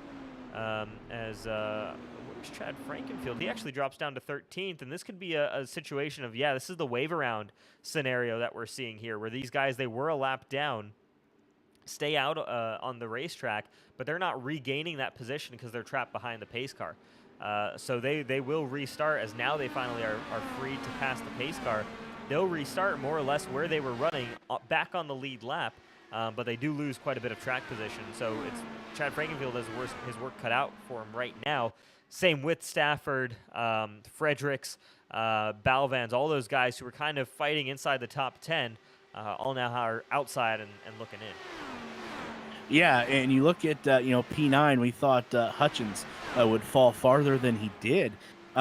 He's in a good position, and then you look a little bit farther back, or actually ahead a little bit. Nate Siefker was his strategy. It may have backfired on him that a little bit ago, but now he's back up in seventh on the same pit strategy as what everyone else is. And I like this call for these guys who are getting their lap back here. Got the wave around, and with that pace or that space that you get from the wave around, deciding to come down pit road, fill it up real quick with fuel, and Chad Frankenfield back out on the racetrack. Doesn't need new tires or anything, but just give yourself a little bit of a wider window when it comes to fuel saving, especially if you're someone like Frankenfield here in the 15, who we know he's not going to spend a ton of time worrying about lifting and coasting into corners. He's going to try and be using his ability to make aggressive moves, get back to the front, lead laps here at Michigan, and hope that that little extra fuel he has saved up in the tank allows him to stay on that same strategy as the rest. And that's a very viable move. It allows him to be more aggressive here on this restart. Yeah, it's going to be interesting to watch Chad try to pick his way through the field at lap 79. And speaking of lap 79, as we turn over to lap 80, we do have a new leader, Nicholas Sudik. Of the number 87 Team Watson Racing with Turn 4 Racing. So that is a new name up atop of the leaderboard this evening. Yes, it absolutely is. So Sudik, again, on that strategy of I say staying out, but again, he's on 2 lap older tires than everybody else. So really, no major difference here. So for Sudik, this is one of those guys who this strategy worked out perfectly. Was probably just coming off of pit road when that caution flag waved, got the wave around, took over the lead while everybody else was on pit road, and is now leading the way in this race and will lead the field back to green. Pinheiro stays in second here. Sora actually dropped back quite some ways. Presley Sora all the way back with Chad Frankenfield, so Sora might have come down again for that second grab of fuel there to put him on the same strategy as Frankenfield. So Pinheiro, DeGroot, Sudik, your top 3, not necessarily in that order, but we'll see how quickly that lasts. Franzoni or Polsitter also inside this battle up front. As we head back to green flag racing, tick over to lap 81 here. No major issues up front at least. Hopefully everybody clean. A little bit further back, it appears to be so. As we're underway racing here once again at the New Track Record Podcast US 500. Yeah, those leaders earlier in the race definitely have their work cut out for them, back in 23rd and 24th respectively. But looking at the leaderboard, first race of the new season, rookies that maybe don't have a good feel for Michigan or for any other track for that matter, P9 through P13, impressive block there of the rookies that are, taking charge here, trying to catch the veterans there in position 8. Absolutely, and on that restart, we saw a great move down the inside from Nick DeGroot to take over the lead. He was then passed by Adriano Pinheiro, but DeGroot and Pinheiro now take over those top 2 spots over Sudik, who drops 2 from the start. But we've got a great battle now going on for the lead of this one.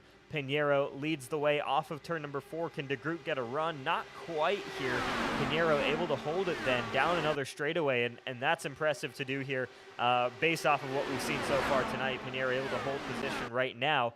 Though DeGroot, we do know, is one of those guys who is perfectly content, especially early on in the race, just kind of sitting behind a guy. Even if he has a run, you'll see there DeGroot maybe peeks out towards the end, but normally the draft would be enough to shoot that 89 car well past the 56, but I think DeGroot just happy to sit in the draft of the 56 right now. Yeah, absolutely. We're only at lap 84 of 250. Nick's not going to try to make the wrong move right now. Just sit back behind the leader, bide his time for a little bit, conserve that fuel, and I'm sure when the time is right, Nick's going to make his charge to the front. For sure. We'll keep an eye out on that lead battle as more battling going on for the positions just a little bit further back. Still 3 wide here as you've got Sefker looking up high on Rodrigo Franzoni. It's Sefker outside of Franzoni. Barely any room between these guys into turn number 1. There is contact, but they keep them both pointed in the right direction. They were inside of each other there for a moment. A little bit of internet issues there, but that's just about as hard racing as you'll get here heading into turn number 1. Yeah, absolutely. Great driving, and kudos to both drivers for getting as close as they did, touching. But that was it, not causing any extracurriculars. Yeah, for sure. As again, they get close, but this time maybe not. What a save by Franzoni as has a little bit of a glitch there as the car blinks, but Franzoni keeps it pointed in the right direction once again. You're absolutely going to have to go back to the Whiskey Cast replay there, but no love lost between Sudik and Franzoni. Or excuse me, was that Sefker and Franzoni? But here we go, Whiskey Cast replay coming off of turn number 4. 13 car, watch that. He slides up into Sefker. They both come together, and what a save there for the 13. Yeah, absolutely. Great driving there. But he's around. Just as I give him kudos, we get our 6th caution, and let's go to the Whiskey Cast. Yep, just loses it off of 2 there, so there might have been some lingering damage or issues on that 13 car after that contact with Sefker, and that's going to send him around there. But man, unfortunate there for our pole sitter. He's back up and running again. No contact with the wall at least, so this could all be fixable damage if there is any on that car, or just potentially a red mist moment as well, because as you can probably understand the frustration of that driver there. Back-to-back laps there, side-by-side contact with Nate Sefker. I think both of those were racing deals, but can certainly understand where he'd be frustrated. Yeah, absolutely. And we may have jinxed the tires that Firestone has provided for this race, because we were talking about the drivers being able to get a lot of grip, stay in the line that they want to drive on, get to the bottom, stick to the bottom, and then the last 2 cautions we've had is because they've just lost control. Yeah, for sure, and kind of mentioned that a little bit earlier in the show, though, is these cars, I think if we're either seeing maybe guys pushing a little bit harder, we could also be seeing, what we haven't checked at all is the actual track conditions, which could be another factor in here. Would have to see where our actual, it's a new season, folks, and all the buttons are in different places for us. But we might actually see if we can grab what the weather conditions are on the racetrack, especially if there's we can actually go all the way up to the main race info screen and take a look there. Air temperature 104. Is that air temperature or track temperature there? 104 for air temperature seems very high, but 104 for track temp seems fairly low actually. So it's a tough one to actually say. That's right in the middle of where it's not quite clear which one I would think it would be. Yeah, still working out the bugs, obviously, because I don't see how the air temperature is going to be that high. So that may be a false reading there. Yeah, that could be. Yeah. That very well. Yeah, that very well could be. Hopefully, we can get that the. That is track temp. Actually, I completely missed the massive weather screen. That's on the right-hand side of that picture there. Oops. 78 degrees air temp, 104 on track. So, again, though not egregiously hot there, I think 104 track temp is actually pretty cool. So, it's not like we're seeing slick track conditions for these drivers here. My assumption, like you said, would be it's just the tires maybe getting a little bit of slip and just giving up on these guys. Yeah, it may be. It'll be interesting to hear, from the drivers afterwards if that's what if that's what they felt as well. But looking at the leaderboard here as we complete lap 89 of 250, don't look now, but the highest running rookie, number 90, Sean Ray, there in the Abbott Motorsports, the highest running rookie at 6. And what a clean race he's had so far. You have rookies 6, 7, and 8, and then 10 as well. So the leaderboard not only scattered with veterans of this league, but the rookies making a name for themselves, making a statement in race number 1.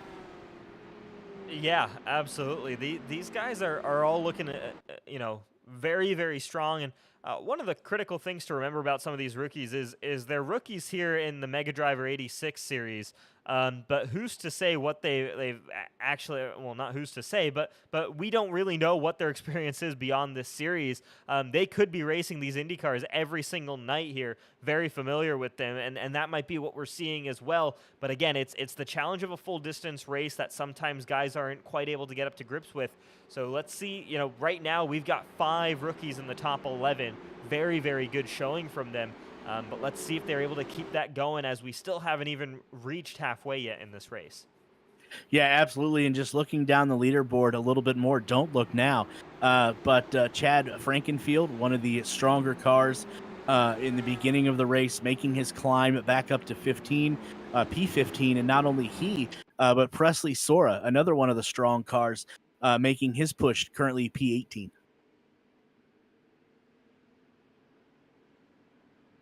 So pace car should be off the racetrack now, and we'll have one more lap to get back to green flag racing. It's Pinheiro, DeGroot, Sudik leading the way.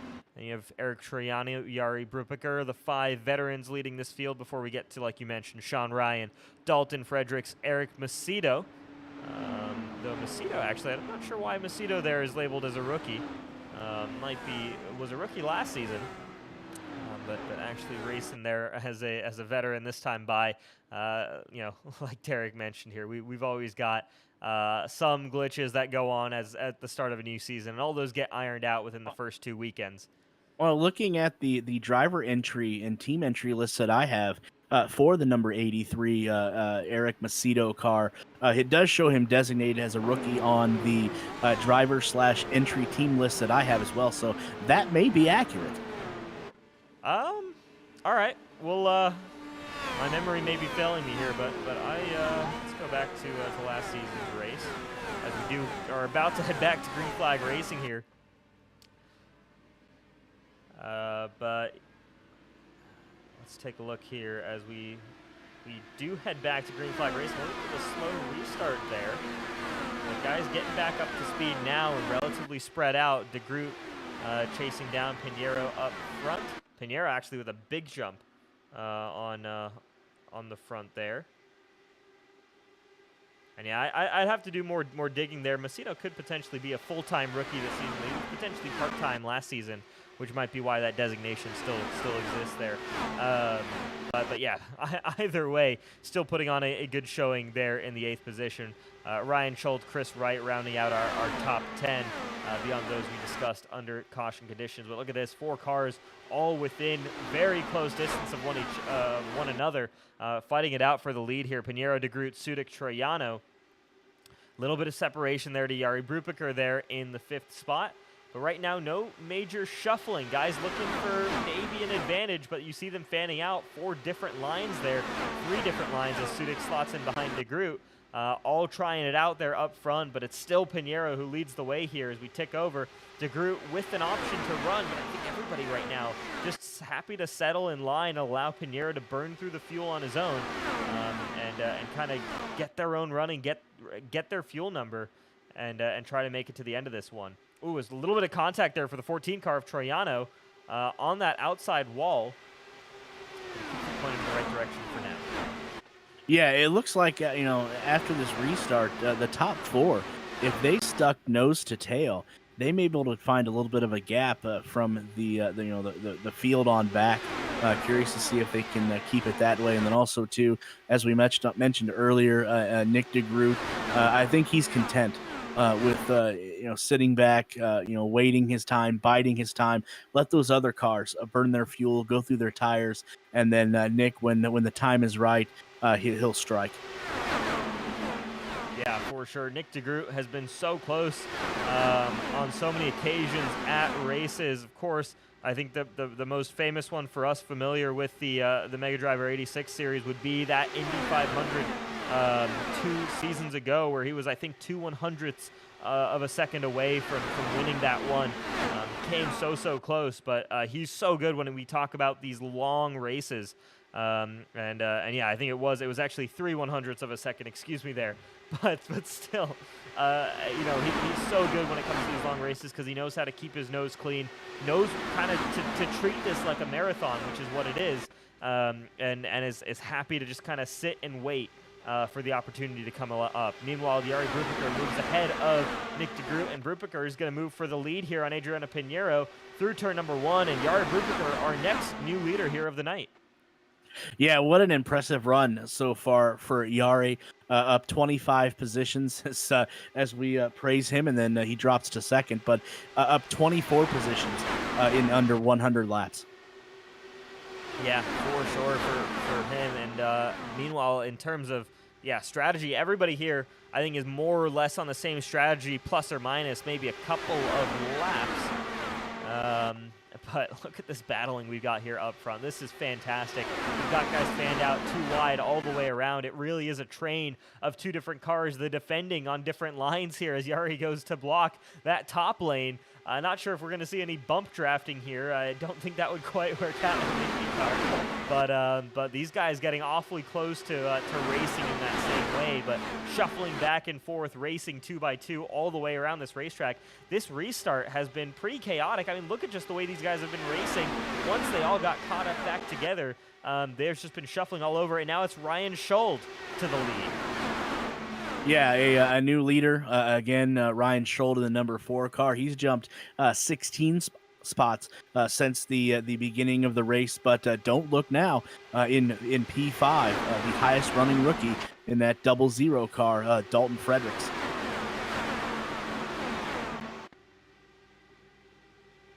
All that shuffling, you see guys moving left and right down the front straightaway. Nate Sefker going to look to the outside, up along the outside wall there. He's got Pinheiro behind him. Meanwhile, Schold has Fredericks behind him. Fredericks, could he be the first rookie to lead laps here tonight?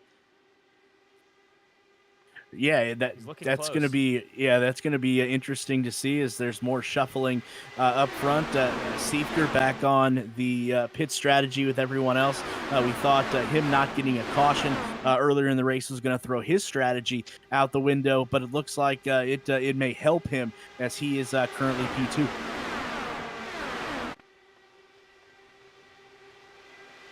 Sefker looking on the outside there of Ryan Schold. Schold holds on for now. Fredericks will see what he can do there, lined up in third. Stays to the outside of Sefker as Sefker goes to the lead. Fredericks right now, middle of the racetrack, back up top. Pinheiro was looking low on him as well. Schold now looking low for the lead. Schold and Sefker have been going back and forth here for the past couple of laps. And now does that open an opportunity for Fredericks? No, but it does for Pinheiro from further behind. Pinheiro's going to slide in front of the 00 at the very least through the corner, but off of it. Great holding on and great run off of turn number 2 for Fredericks, who now has a run on the leader. Again, off better, but taking that Nick de Groot approach to the race right now and just not taking any aggressive moves, which is very, very smart for the rookie. Yeah, absolutely. This guy is driving like a seasoned vet here at lap 102.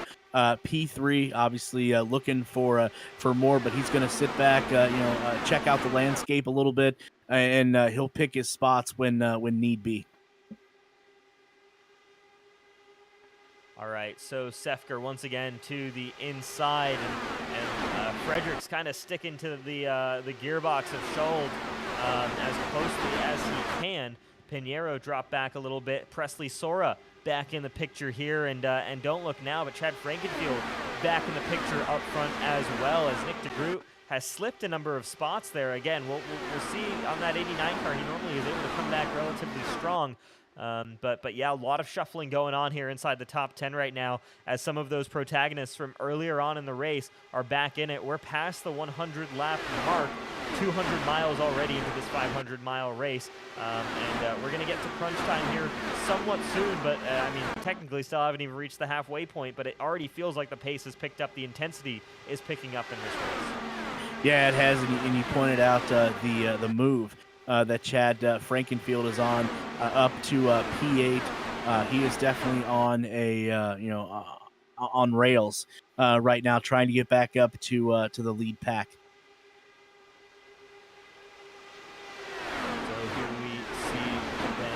Frankenfield working that inside line. He has Sean Ryan, Chris Wright behind him.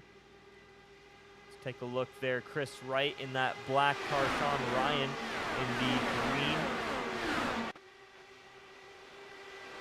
We also have the lap down car. I think that's Ryan Huckleberry in the 04 racing within this pack.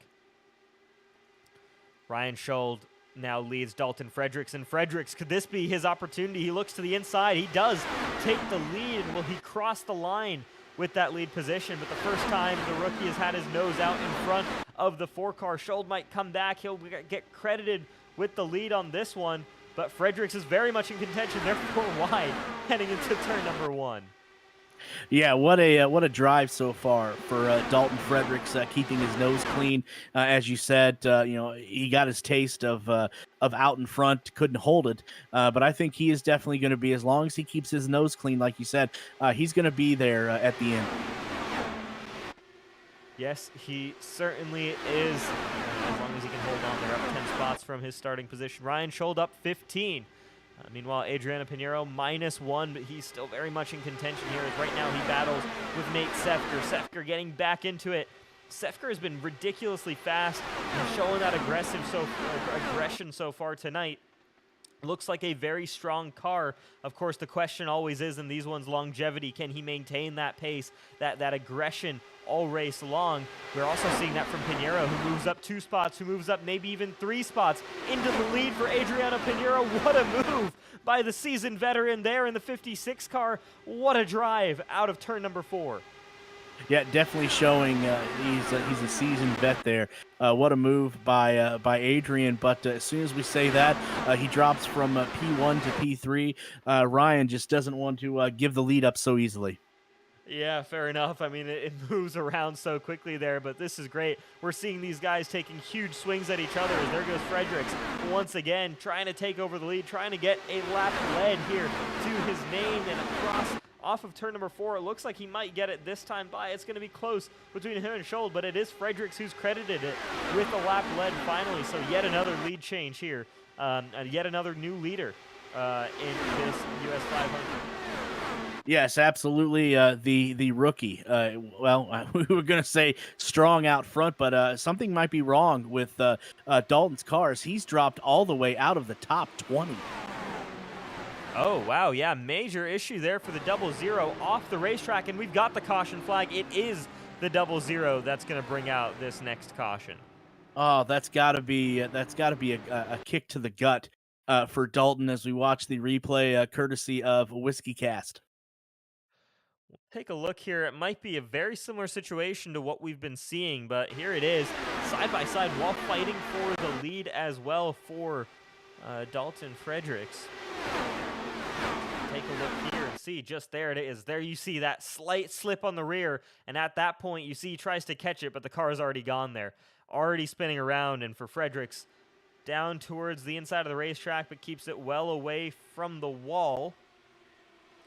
And that's a major moment there for Dalton Fredericks, but not the end of his night, which is most crucial. You can take a spin like that. It'll set you back, especially at this point in the race, but so many laps still ahead of us that Fredericks with a great opportunity still to come back to the front. Yeah, he's definitely going to have his work cut out for him. Like I said, that's got to be a complete gut punch to him. He had his car up towards the front, running with the leaders as a rookie, and then just losing it as we have cars entering the pits. Yeah, I expect everybody to stream onto pit road here, as last time most of them came down, it was about lap 80, lap 70, somewhere in that range. So now's a perfect time here. No real benefit to staying out on the racetrack, as you'd probably only be doing so for about 10 more laps past this, if even that. So everybody hitting pit road. Ryan Schold then rolls off nicely ahead of Nate Sefker. There you see just in the corner of your screen. We'll see who wins this race off of pit road. And right now it is Schold over Sefker over Pinheiro, Sora, Frankenfield, Sudik, Wright, DeGroot.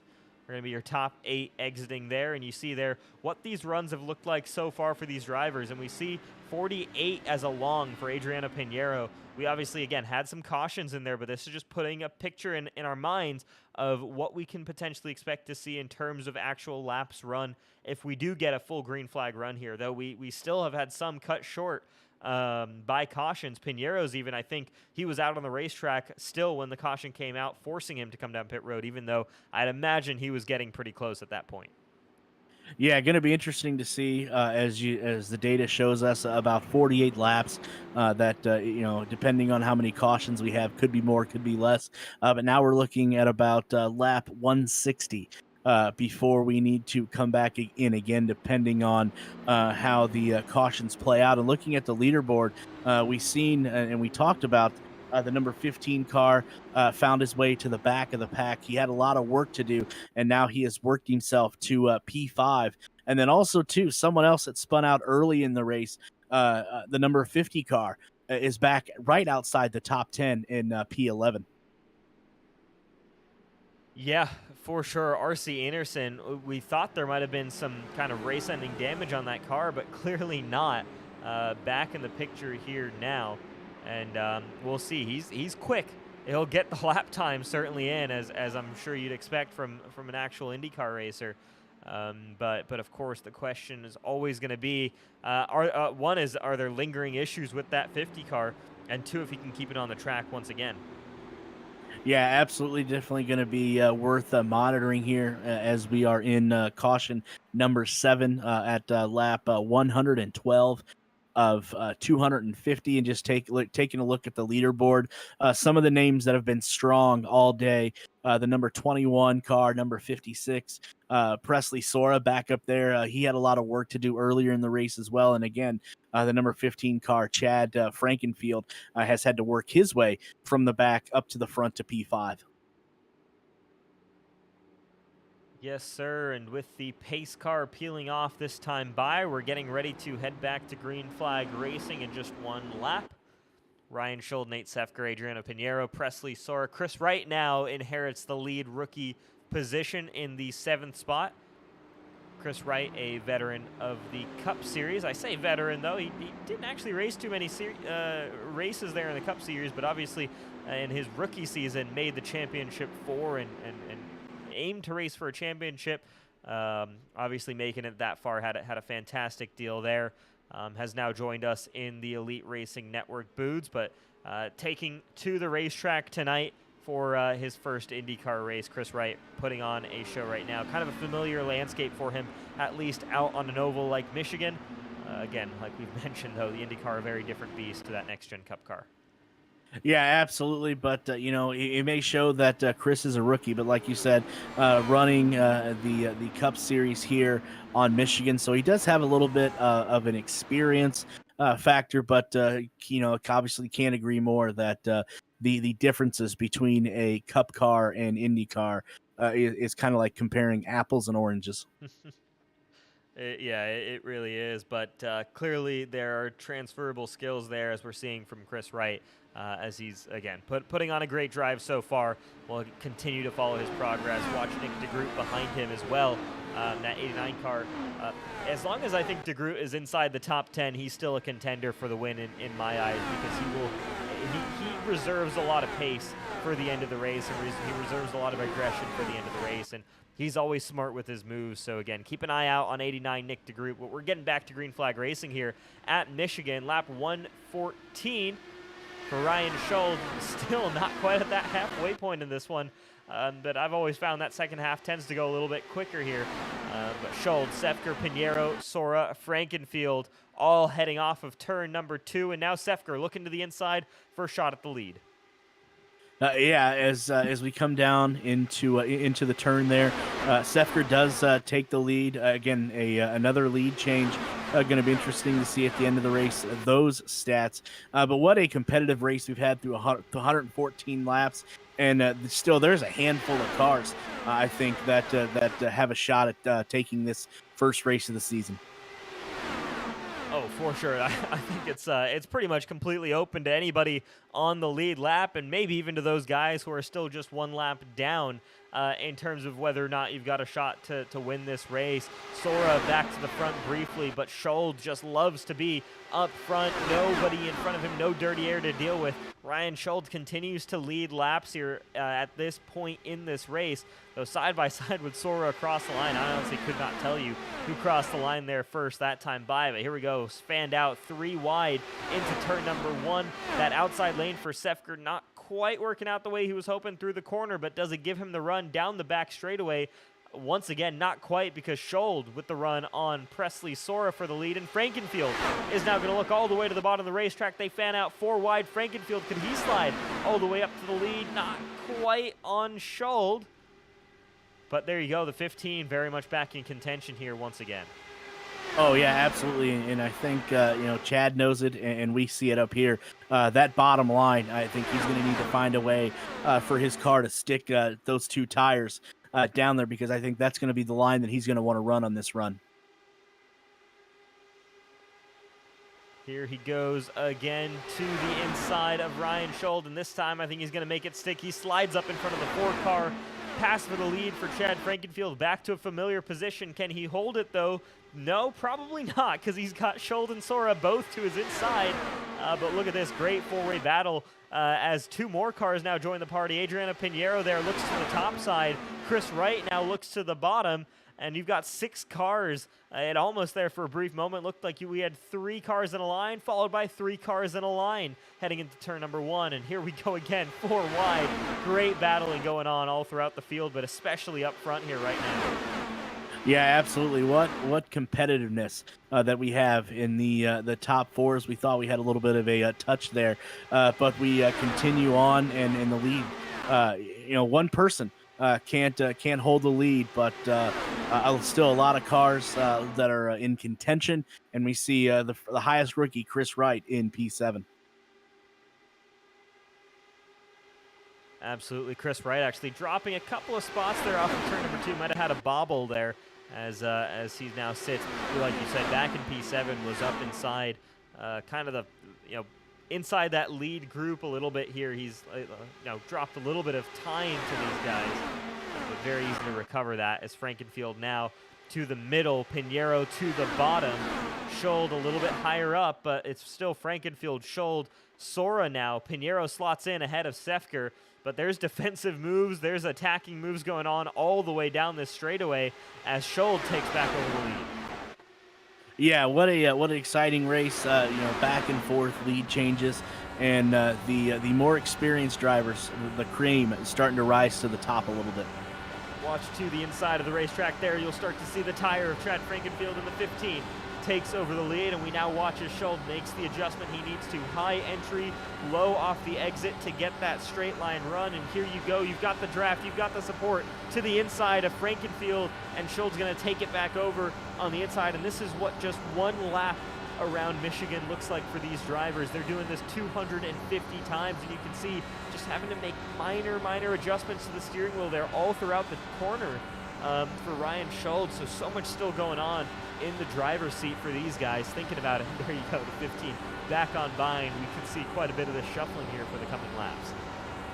Yeah, absolutely. Shuffling between the 15 and the 4s. We were, riding along there with the 4. I can't imagine the nerves that these drivers have to have, as you said, driving around here, 250 times at the speeds that they're driving at, and in the close racing that we've seen so far today. It's certainly been impressive. Now Frankenfield under attack by Sora. Sora's kind of going to block his opportunity. Actually, Frankenfield, though, gets in front, but Pinheiro, once again, kind of the guy to make that sliding move to the bottom of the racetrack, dives over for the lead. We'll have it for just a brief moment because Frankenfield, with the power of Schold behind him as well, is coming down that bottom lane. Yeah, just cars right across the track there as you see 3 wide coming in to the turn, but Pinheiro right now in the lead. But as we've seen all night, things can definitely change here in a heartbeat. Yes, they certainly can here as the caution flag comes out for, I believe, Jari Brubaker, who was having a good race, led a couple of laps early on in this one. But we're going to take a look and see what happened to the driver of the number 88 car. As we see here, heading off of turn number 2, up high on the racetrack. Could this be another car loose off the racetrack? No, he actually gets hit there by the 5 of Alec Balvans, and it's a hard hit. Yeah, that was a hard hit as the car spun around there. I want to see, curious to see if that was Alex's. Did Alex cut him off there, or did Brubaker there get in Alex's way? Take a look here from up in the blimp. Might give us a better picture, as that's a tough one to call, actually. We might even see if we can slow that down, try to see if could we be seeing another one of those netcode issues here, as here we go. Coming off of turn number 2, you see there now to the outside. Yeah, there's no actual physical contact between those guys, so more netcode. The servers here on iRacing are feeling it. That's our third, I think, netcode caution of the night, if that was the case, based off what we're seeing here on our screens. Yeah, I'm gonna have to. I think I'm gonna have to agree there that unfortunately, the servers getting a little bit overloaded tonight with such exciting racing. Yeah, so unfortunate there for the driver of the number 88 car. I'd imagine it's day over for Jari, as that car is being rolled and it's off pit road now. Meanwhile, on pit road, Presley Sora is not. Presley Sora, Nate Sefker, Nicholas Sudik, Macedo, and Bronson Stafford all staying out on the racetrack this time by. Pinheiro then leads the group of drivers who did head down pit road. So 5 stay out. The rest of the field comes down. Pinheiro, Frankenfield, Schuld, Murphy, Wright. The rest of the top 10, all with fresh tires and fuel. The top 5, though, all staying out on the racetrack. Could be another one of those plays there again where you're thinking maybe we get a short run here. Maybe this opens up an opportunity for these guys to even out the playing field while also gaining some track position. Yeah, it's definitely a gamble, I think, for the top 5 there. They're hoping that it plays out for them. We'll just have to wait to see. But I think the window for them pitting wise, and we got about 48 laps, I think, on a full tank of fuel. So I think we're looking at what we say. I think lap 150, lap 160. So we'll have to see how this strategy for the top 5 plays out. Yeah, always going to have to take that into account, but we've got a couple of laps here to go before we go back to Green Flag Racing 2 to be exact. So we're actually going to step away here, grab a quick glass of water, and be back with you folks as we go back to Green Flag Racing. So see you in just a moment.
right, we're getting ready to go back to green flag racing here. Going to tick over to lap 128. It's Presley Sora, Nate Sefker, and Nicholas Sudik leading this field back to green flag racing.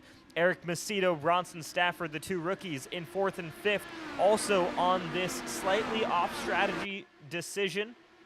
We'll see how this plays out for them. Frankenfield, Pinheiro, two of those guys who have been aggressive and been up front all day long. They are on a slightly different strategy. Fresh tires, full tank of fuel. They're trying a little bit different there. They're already past Stafford, or at least Frankenfield is already past Stafford there. They're going to try and move forward. Meanwhile, Sefker leads Sora, leads Sudik, leads Macedo up front. Yeah, as we watch here, Seifker, who's been running towards the front for the majority of the race, who obviously now just gets overpassed by Presley Sora, who's been running up front as well. So still a lot of racing to go, and the cream of the crop slowly starting to make their way up to the top. Yes, they certainly do, and keep an eye out on them right now. But Stafford actually is able to defend pretty successfully over Chad Frankenfield, at least briefly there. Frankenfield once again going to try to the inside, but Stafford looking very strong right now on his debut. As they're 3 wide here for the 5th position, Pinheiro splits the middle. He's going to try and get by both of these guys, and both of them might get past Bronson Stafford. It looks like they do for now. Is Pinheiro able to get by Frankenfield 2? Not quite. Frankenfield slots in front of Pinheiro. Then you get to Bronson Stafford. Pinheiro and Frankenfield stay hooked up, though, down that back straight. Yeah, they've been the cream of the crop along with a couple of other cars for the night. Frankenfield got to be impressed with his race so far. He's had to fight his way back from the back of the pack due to pit strategy earlier, and a caution didn't fall his way. But he has found his way up to P5, and a huge shout out. We've been talking about this throughout the race to the rookies. You have 2 rookies in the top 10, so kudos to them so far as well. Yeah, for sure. And again, we're going to keep an eye out on all those. Sean Ryan just on the verge of the top 10. Chris Wright then in 13. Dalton Fredericks on his recovery. He's the only rookie so far tonight to have led laps down in 15th. But again, still coming back here, looking to the inside of R.C. Enerson, who's also had issues tonight. And Fredericks makes that move, moving up into 14th spot. Has fellow rookie Chris Wright in front of him, though R.C. Enerson fights back, though, through that corner. Yeah, definitely so far through 132 laps, quite a race. A lot of jockeying back and forth, especially at the top of the leaderboard, where you can't have one driver kind of take control of the race. So we've had a handful, if not more, as we see the leaders switch again. But it has been for the majority of the night. Presley Sora, Nate Seifker, Chad Frankenfield, and others at the top of the leaderboard. As we watch the field slide on by right now, single file for the most part, guys fanning out looking for options. As here come those leaders again. You see guys get all the way up to the wall there, and just thinking about that, just that high up against the wall at those speeds must be just utterly ridiculous here. As here we go for another lap, and the way that they can complete this lap, 2 miles in 30 seconds, is just a ridiculous statement to just how powerful, just how fast these cars are. Yeah, you're absolutely right. Running so close to the wall there, one bobble, and you could find yourself into the wall and ending your day or ending others' days as well. So definitely got to be nerve-wracking to say the least. But for the most part, the drivers have been, they've been given a lot of room, a lot of wiggle room for the other drivers. Limited cautions due to multiple car accidents. Yeah, for sure. We've probably had the majority due to just kind of single car spins, and then you had kind of a couple of those netcode issues, but really not a ton of direct car-to-car contact issues, and those that have occurred have been on restarts when guys are kind of all bunched up together anyways, and before they even really get underway moving fast. So the quality of the racing itself has been really good tonight so far. Guys have been respectful, I think, of one another, but they're racing each other hard. for position. Again, like you said, the jockeying back and forth, as we just continue to see it here up front, 3 wide from the lead. How many times have we said that tonight? But guys are just, they're being respectful to each other. They're making moves, but they're not making moves so egregious that the other driver has to completely back out for that move to make any sense, for it to work in any possible way. Right, absolutely. And just looking at the leaderboard here at lap 137, you want to talk about how competitive this race has been through 137 laps. Position 1 to position 17, the gap is only 2.5 seconds. That is how competitive this race has been through the first 137 laps. Yeah, it's ridiculous. I mean, Tyler Fody there in that 17th position. There you see, I mean, the distance on track. Right, Fody crossing the start-finish line right now. Nate Sefker not even fully into turn number 1. That's the difference. It's less than half of the front straightaway here. It's unbelievable what these guys are doing here. How close they're racing, how fast they're driving.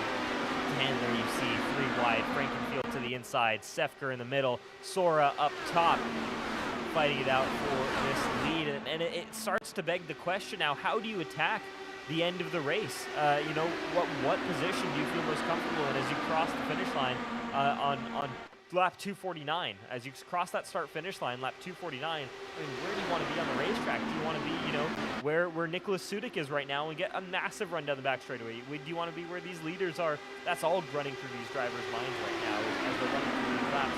Not just wanting to lead laps right now early in the race, but also figuring out, hey, when it does come down to it, when everything's on the line, where can I go that I'm positive that this is going to work out for me? And not only that, but how many of these drivers, kind of like, we talked earlier, we highlighted Nick DeGroot. How many of these drivers that are in, 2 through 17 are holding back until that final segment of laps? I think that's something else that these drivers are thinking about too, is who's holding back, who hasn't shown their hand just quite yet. Yeah, for sure. Still over 100 laps to go in this one. It's a long ways to decide who's going to be victorious to start out this new season, this 2022B season of the Mega Driver 86 INDYCAR Series. Certainly would not be a surprise if it was one of these top 3 drivers, Frankenfield, Sora, Sefker. Feel like they've been really the class of the field all race long, no matter what the strategy plays out to be. It's been one of these 3 that's been competing or leading the way. Ryan Scholl dropped down to 4th now. He's still looking very competitive. Nicholas Sudik in there as well. Has been there a couple of times, has been holding on recently into this top 5 battle. And of course, Adriano Pinheiro, a little bit further back, has been another one of those protagonists that's kind of spent much of his time inside the top 5 and especially inside the top 3 group. So already just in kind of the 6 drivers leading the way, you can see that they've all been competitive all race long. There's really no flukes throughout the field here. Everybody here has a reason to be where they're at. Yeah, absolutely. The first 4 particularly have been the strong cars all night. They've been running either at the front or close to the front for 143 laps now. But somebody I want to highlight that he led a lap earlier in the race. First rookie to lead a lap this season, Dalton Fredericks in the number 00. He spun out earlier, dropped all the way down outside of the top 20, but he has worked his tail off to get right outside of the top 10 at position 11. Yeah, he's looking good right now, fighting it out with RC Anderson. That's got to be a cool feeling as well for Dalton Fredericks. He looks ahead. He sees Sean Ryan. He sees Nick DeGroot. He sees Mark Murphy. All of these guys so close together. Heck, he can probably look down if we go on board with Dalton Fredericks. I would not be shocked if just a little bit in the distance there you see the leaders. Heck, not even in the distance. That's the leaders there right now, maybe half a turn in front of him. Yeah, you're absolutely right. He is only, you look at the leader right now, he's only 1.5 seconds in closing on the leader as Dalton sneaks into the top 10. So he has had to work his tail off. Like I said, falling back earlier, he lost it coming out of a turn, but kudos to him as now he's up to P9. Yeah, ooh, a little bit loose there and a little bit of a moment coming off of turn number 2, doesn't want a repeat of what happened when he lost all those spots there. But we're seeing this Dalton Fredericks with a pretty narrow exit off of 2, which puts you in a little bit of that danger spot. As here we go, crash in front of him. Is he going to get caught up? He avoids it, but we've got cars around on the front straightaway. Yellow flag number 9 is out tonight. Yeah, what a we had a front row seat to that. Great driving by the professional there, Dalton, to elude that as we go to the Whiskey Cast replay. And it's Pinheiro and Mark Murphy that come together there on the racetrack, and it looks like they just came into each other off of the corner. 2 lanes merging. We'll take a look once again and see what the where we kind of aim the blame here at. Mark Murphy running up high on the racetrack. Pinheiro down low, comes up high, and just, yeah, awkward kind of rejoin between those two. Kind of looked weird there for a second, almost as if the one of them kind of slowed down a little bit off the corner, more so than expected. Yeah, it kind of looked like to me that Pinheiro, and again, maybe I'm misreading this, but did Pinheiro clip him to say a little bit? It's kind of like that, though maybe not even. I mean, I don't quite want to. We're going to try and rewind this actually here live and take another look at that. But here we go, quarter speed. Maybe we can get a better picture somewhere around here. Off of that corner, this will be a good shot. Come on now. That's another clear netcode issue. Yeah, I'm going to take that back. Obviously, Pinheiro didn't clip him at all, but netcoder, that may, you know what, that may be the headline in tomorrow's papers. Netcoder, causes havoc at Michigan. Yeah, no kidding here. So tonight, definitely things not working out for these drivers here in terms of, again, just and that's one of those things you just have to deal with. It's like conditions or anything like else in a race, but yeah, right now just nobody able to catch a break. Close racing is kind of hurting from all of that because drivers just can't get that close on the racetrack. And because you kind of risk an issue like that. So on our screens, it looks like netcode. On someone else's screen, it could also look completely different. So that's also something we have to take into account. It's tough to really make a call on that issue, but it's so far it's been consistent, at least so far from our point of view, that there's been netcode issues all night long. Yeah, it absolutely does. Obviously, as I talked about earlier in the race, can't wait to hear from the drivers to see what their perspective was of these issues on track this evening. But as we are in caution number 9, don't look now, but your leader, number 31, rookie, Joe Hutchins with Riot Motorsports. Don't look now. Yeah, Joe Hutchins there looking really strong with this this strategy move. Let's see, where is he in terms of last lap pitted, lap 126. In fact, he's the only driver out on the racetrack who last pitted on lap 126. This is definitely a play, I think, to get track position right now. Again, this is a bet on kind of a caution coming out within probably the next 15 or so laps would be the most advantageous for him.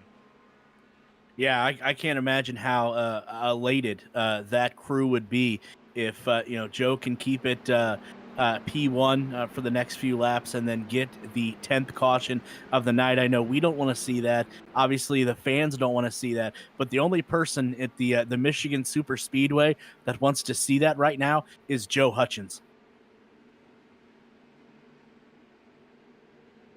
Yeah, this could be an interesting restart here. But man, I'm just I'm trying to think here. I guess obviously that call from Hutchins, it's a risky one. It's a very risky one because I think it has to play out perfectly for it to really benefit him.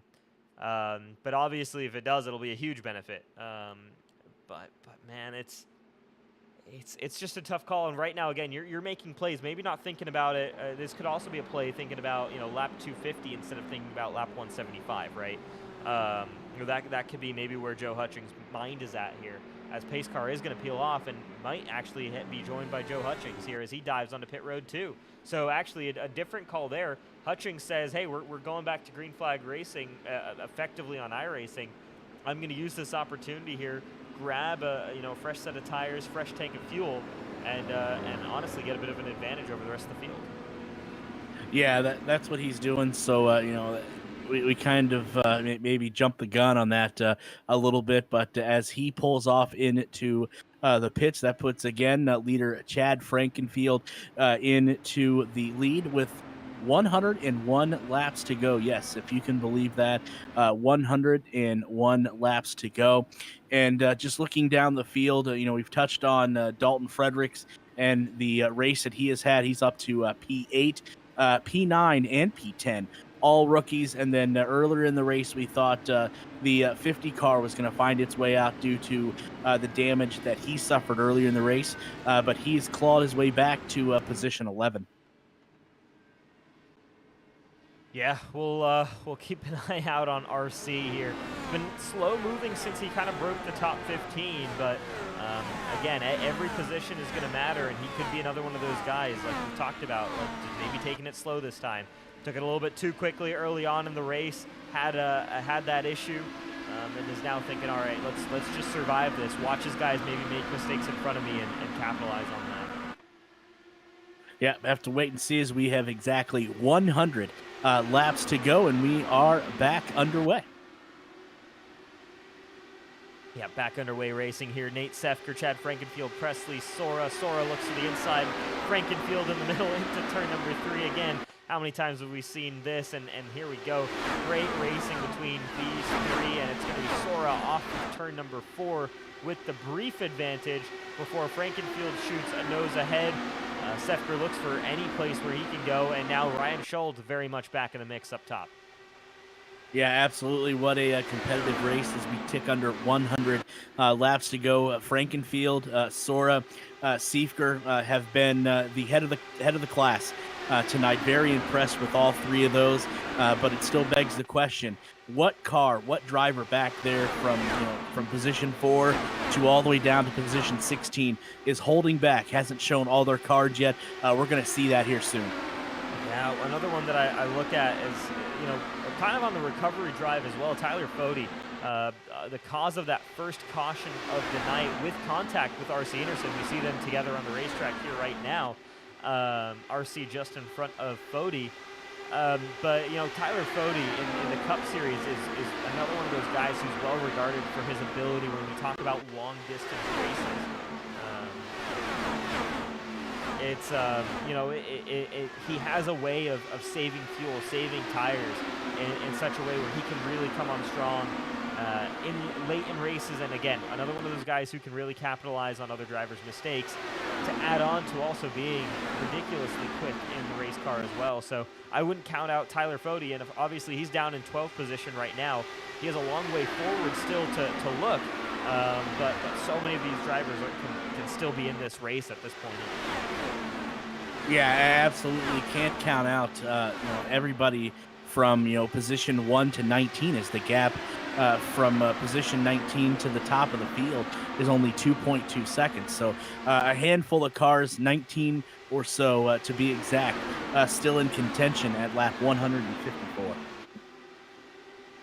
For sure, back up to that lead group, and here we see just it feels like things just are always chaotic when we go back up to the lead pack. As Nick DeGroot, sneaky car back in there, back inside the top 5 now. Maybe again trying to just put on a couple of aggressive moves here. Kind of sat for a while, going to try to move up a little bit, see what car he really has underneath him. And again, this is all a test session here, and look at the speed he's able to carry into turn number 1 with all these guys battling in front of him. Might hurt him a little bit off of 2, but for the most part, that 89 car looking very stout throughout this race. Yeah, that's one of the cars that I was, kind of alluding to. Maybe still having his cards close to the vest. Hasn't shown everything that he has in his hand yet, because looking at the laps and what we have left, it's just not quite time for Nick to show his hand. But I think that's going to happen here real soon. Yeah, it's going to have to come up relatively soon. But of course, drivers all thinking about. You're always thinking about that next pit stop, and you're thinking about how you get to that next pit stop. And so that's really the call right now. Now all of these guys up front here, basically everybody in the entire field, pitted lap 146. Just 10 laps into this run here. So we still got about 35 to 40 laps still to play in this run. But you're also thinking about, okay, if we've got 35 to 40 left in this run, could I stretch it? Maybe. It might be just a little bit too far to fully stretch it on one more stop here to the end of this race. So that might be another thing that these guys are thinking about. If we stay green here, is this a one-stop race? It might be just a little bit too far out of reach. Yeah, absolutely. Not only, the drivers obviously, trying to keep the car in between the wall and the white lines there, thinking about pit strategy, but they're also thinking about the points championship as well. As we're into race one, you don't want to put yourself behind the 8 ball right out of the chutes. So the driver, a lot of things I think the driver is thinking about. Obviously, first and foremost, they want to win the race. But second, you got to think about points and not digging yourself too deep a hole so early in the season. Yeah, for sure. And these big races as well, you want to make the most out of them. There's the Triple Crown that guys are racing for as well. And there's kind of a separate points within those races as well. And so you're thinking through all of that as this race is going on. But right now, I think this early in the season, I think everybody's in the mindset of, hey, I just want to win races. I don't think too many guys, you might have one or two that are out there thinking, okay, I'll settle for, a fourth or a fifth because I'll maximize my result here for what car I had. But I think for a lot of these guys, and I think generally when the season kicks off, you're just thinking about, hey, let's just try to win races for the first 3-4 races. And then after that, we'll figure out where we are in the championship and see what we have to do to make it to the end. Yeah, that's another great way to look at it, as well as we see this pack of cars from 1 to 19, the gap 2.2 seconds. So a lot of cars still in contention as the laps slowly tick off. And you mentioned it earlier, endurance. And looking at the leaderboard here, the top 19, we wondered about if those rookies would be able to keep up with the endurance of this 250-lap race. Well, the top 19 now, the rookies may be slowly starting to fade a little bit. Only 4 rookies in the top 19. Yeah, for sure. Fredericks had been making some good forward momentum, but kind of dropped a couple of spots there this time, these past few laps. Meanwhile, you look at guys like R.C. Anderson has moved forward a number of positions, and now he's very much in this battle. Tyler Fode still has some ways to go if he wants to move forward, but look at this. We're seeing some very close racing here as Sean Ryan and R.C. Anderson go side by side here. Thought we might have had a car around. We do. It's Adriano Pinheiro. Oh, what a terrible way to end his race. You see that nose cone there. We're gonna go to the replay, courtesy of Whiskey Cast. But what a horrible way for him to end his race today. Yeah, big damage to that 56 car. Here he is down low through turns 1 and 2. Does he slide up into another car? No. Might just be another one of the... No, he does, actually. Who is that? Someone hits him, and that might have been Fredericks. Dalton Fredericks does hit the wall on the outside, comes back into the racetrack, and hits Adriano Pinheiro. Now we'll take a look at this from Fredericks' point of view.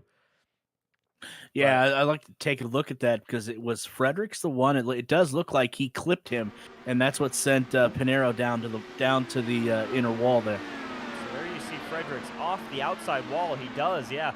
Fredericks off the outside, goes into the inside, and around goes Adriano Pinheiro, who has absolutely been one of our strongest drivers tonight. The question is for Pinheiro, did that just hit on the nose? Or was he, or did he unfortunately grab a little bit more damage than that? Let's see again. Don't think he made contact with the wall, so he might be very fortunate to walk away with this with just a nose change. But here we go.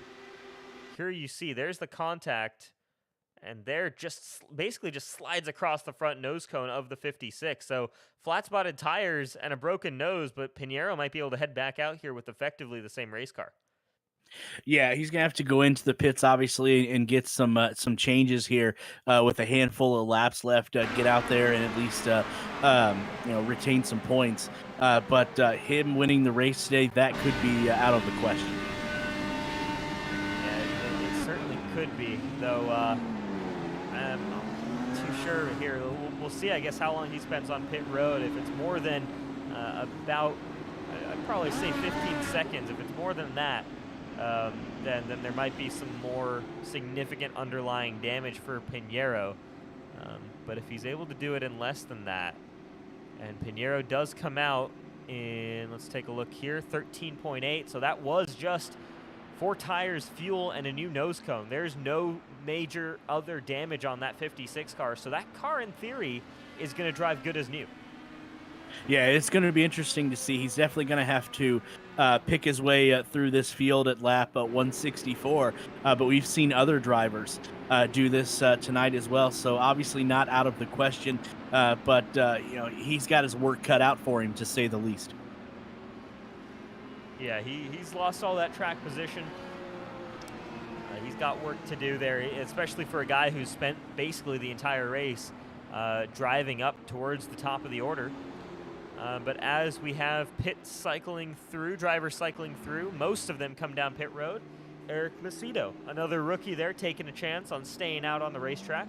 We'll see if he pulls that same move that we saw earlier from Joe Hutchings of coming down, following the the pace car down pit road, or if he decides to stick it out here on these tires, try out that strategy that, again, it requires kind of the perfect timing to work out for you. But if it does work out, it works out in a big way. That it does, and looking just behind him, we touched on this earlier, wondering if he was holding back Nick DeGroot right there in P2. What is he saving for this last stint? We're about to find out here shortly. Absolutely, we are. Lights are out on the pace car, which means 2 more laps to go to green flag racing. We're already lap 165 here of 250, so less than 100 laps to go. Those can tick down fairly quickly if we allow them to. But 10th caution flag of the night. Have had some good runs here, but haven't quite gotten to the point of green flag pit stops. I think we've had probably about 25 to 30 lap average green flag runs. So not enough, again, to get those green flag stops for everybody, to get a full rotation of green flag stops. But it's been good running. It hasn't been, I think, caution back to back here, where I think it's potentially ruined the racing here. They've been reasonably spread out. Probably 1 or 2 more than I think we'd like. But for sure, everybody getting kind of those preseason jitters out of the way still. Yeah, absolutely. And while we wait to go back under green from our 10th caution, just taking a look again at the leaderboard, and we do have some names I don't think that we've touched on that are slowly finding their way into the top 20, top 10. One that I want to point out at the P12 there. I know we haven't talked about him a lot this evening, but Dudes Castroneves right there in the 06. What a run for him, quietly finding his way to P12. Yeah, absolutely. Looking strong right now in P12 there. We'll see again what he's what he can do as the race plays on. Again, has he been holding back just a little bit, trying to move forward? His best lap pace is kind of up there with most of these guys inside it's a little bit off of what the very top guys are running, but again, that's so dependent on how aggressive you take a lap, how aggressively you try to use that draft. So it's hard to say for sure, but what I can say for sure is Eric Macedo did not come down pit road with the pace car, so he will lead this field back to green, and we'll see here what 20 laps of tire difference looks like on this restart. Macedo brings this field back to green, but watch out for DeGroot, Frankenfield, Sora, Sudik, the entire field to fly by, and here we go. Macedo to the top of the racetrack. He might allow these guys to head on by here on this restart. Yeah, it definitely looks like that as Nick DeGroot takes the point this evening. Going to be interesting after the race to hear how much fun this was, all the lead changes, close pack racing, but we still got a long ways to go for that, as we thought Nick DeGroot was going to take the point, but now going to the low side of the track, and new leader of the race, a familiar name, Chad Frankenfield. Yep, Frankenfield back up there then. Presley Sora, though, going to look to the bottom lane, gets by DeGroot, gets by Frankenfield into turn 1. slides up and defends from Frankenfield now. So Sora has been strong all night as well. These two very familiar up front as our 11th caution flag waves of the night. Short restart there.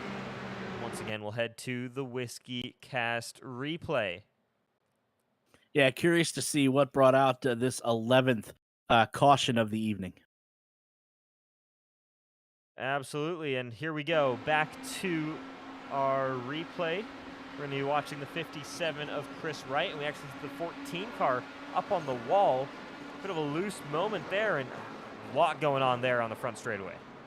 Yeah, a lot going on there. As it looks like the car there, Chris Wright, looks like he may have taken out not one but two cars that may have ended their race this evening.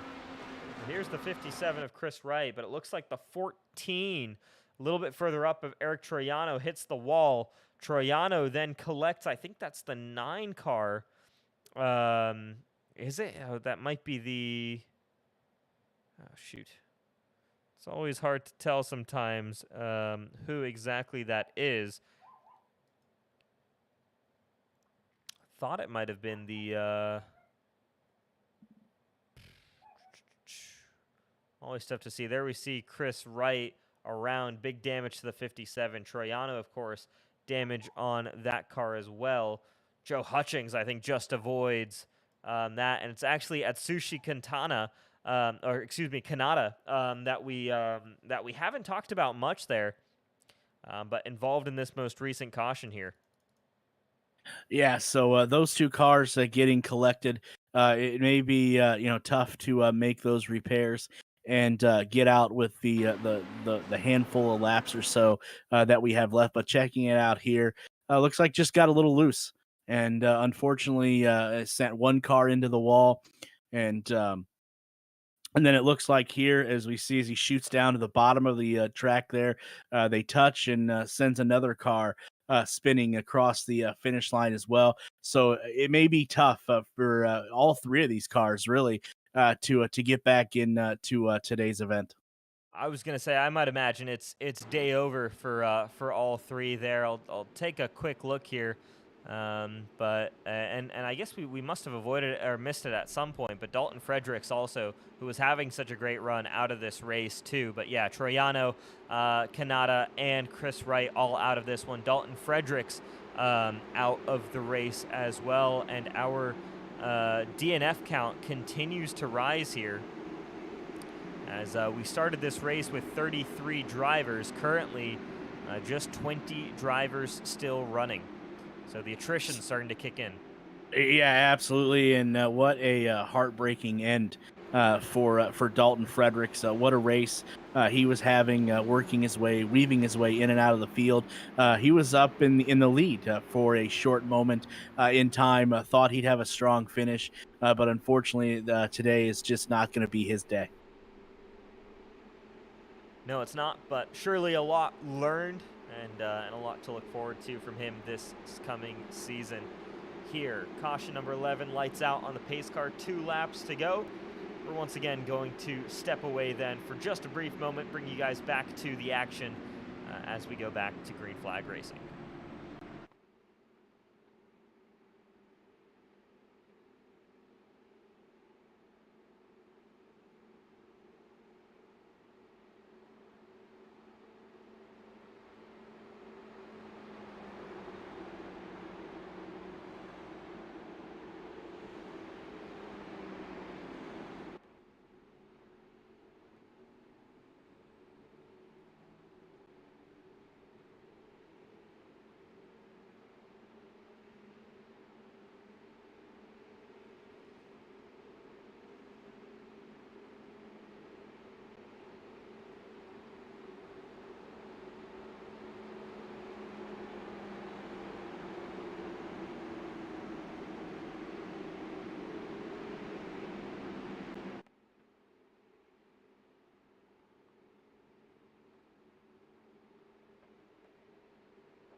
All right, back to the action here at the New Track Record Podcast US 500 here in the Elite Mega Driver 86 INDYCAR Series. Watching this on the Elite Racing Network, the first of our 3 500-mile races that we'll be hosting this season in the INDYCAR Series. Heading back to Green Flag Racing now. It's going to be Presley Sora, Chad Frankenfield, Nick DeGroot. We're back underway here, lap 173 of 250. Still a long way to go in this one for these drivers here. And again, you continue to think about this. How are you going to split this race up? A lot of these guys didn't come down pit road on this particular caution because they came down last time by. And right now, surely you've got to be thinking here, just one more pit stop needs to be taken to make it to the end of this race here, in theory, for these drivers. So that's probably what you're looking at. Not sure if they'll need to do two. I think, though, at this point in the race, one more pit stop is all that most of these guys should need.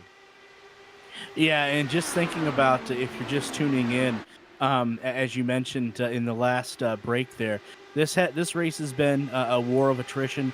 Started out with 33 cars. I think we're down to, I think you mentioned what, there's 20 left. So 33 cars and there's 20 left. And also, too, I think another big storyline as this race plays out is the changes at the top have just been, fast and furious, to say the least. And, we still got quite a few laps left. But as we talked about, the veteran drivers are slowly starting to find their way up there. A couple cars that had early troubles have clawed their way back into the top 10, and then there's a couple rookies that are just biding their time, waiting to see how this race plays out. Yeah, there you just saw Ryan Schold close there with Dudas Castroneves. As Castroneves, a little bit of a wobble off of 4, is going to drop down the order. Schold a little bit out of position after his strong run in the middle of this race towards the front. We'll see if he can kind of pull that off once again. Remember, he was kind of qualified a little bit low in the order, raced his way up towards the front of this pack, and then kind of fell back down here. But now with an opportunity to head back up, race his way back up. Gonna have to get past Tyler Fody and Joseph Grijalva in front of him first, though. Ahead of that battle, you have AJ Musselman, Eric Macedo, right now battling it out on the racetrack on your screen. AJ Musselman goes for the move down the inside. We'll take it for now. I'm sure Macedo, though, with an opportunity to re-overtake just behind down this back straightaway. He'll take a look, though. A good run off the corner for Musselman actually means that Musselman's going to be on the attack on Sean Ryan now. Yeah, that's somebody else that we haven't touched on this evening as well. AJ Musselman right there, as you highlighted. Currently P7, definitely looking for the win. If not, try to finish on the podium. But look at positions 1 through 18. This is how close this race has been all race long. 3.5 seconds separates first place to 18th place. Yeah, and I mean, we've seen, I think we even saw that slightly closer spread than that before, but even then, I mean, ridiculously close racing from these guys, and that's allowed for something like this to happen. R.C. Anderson, who was involved in, 2 of those first 3 cautions at the start of this race, now fighting for a podium spot, looking ahead to those 2 drivers fighting it out for the lead, maybe thinking he's got a shot to grab the lead of this race here on lap 179. What a turnaround that would be from having damage, hitting the wall with his car, having to get that repaired. I think both front and rear wing replacements done on that 50 car. And now here he is fighting it out in this top group. Yeah, definitely kudos to him, and I'm kind of afraid to say that because I said that last time, and Dalton found his way into the wall. Yeah, but RC has had to fight and claw his way back from an earlier mishap, and he's currently on the podium in P3. He may be one of those ones that we don't know exactly what he has because he's had to fight and claw his way back through the field for the majority of the race. Yeah, for sure. And we'll see if he can break through on these last 2. But Sora and Frankenfield are going to be tough to pass there. They've had both the pace and the track position tonight to really kind of put it to just about anybody else, no matter who the challenger is.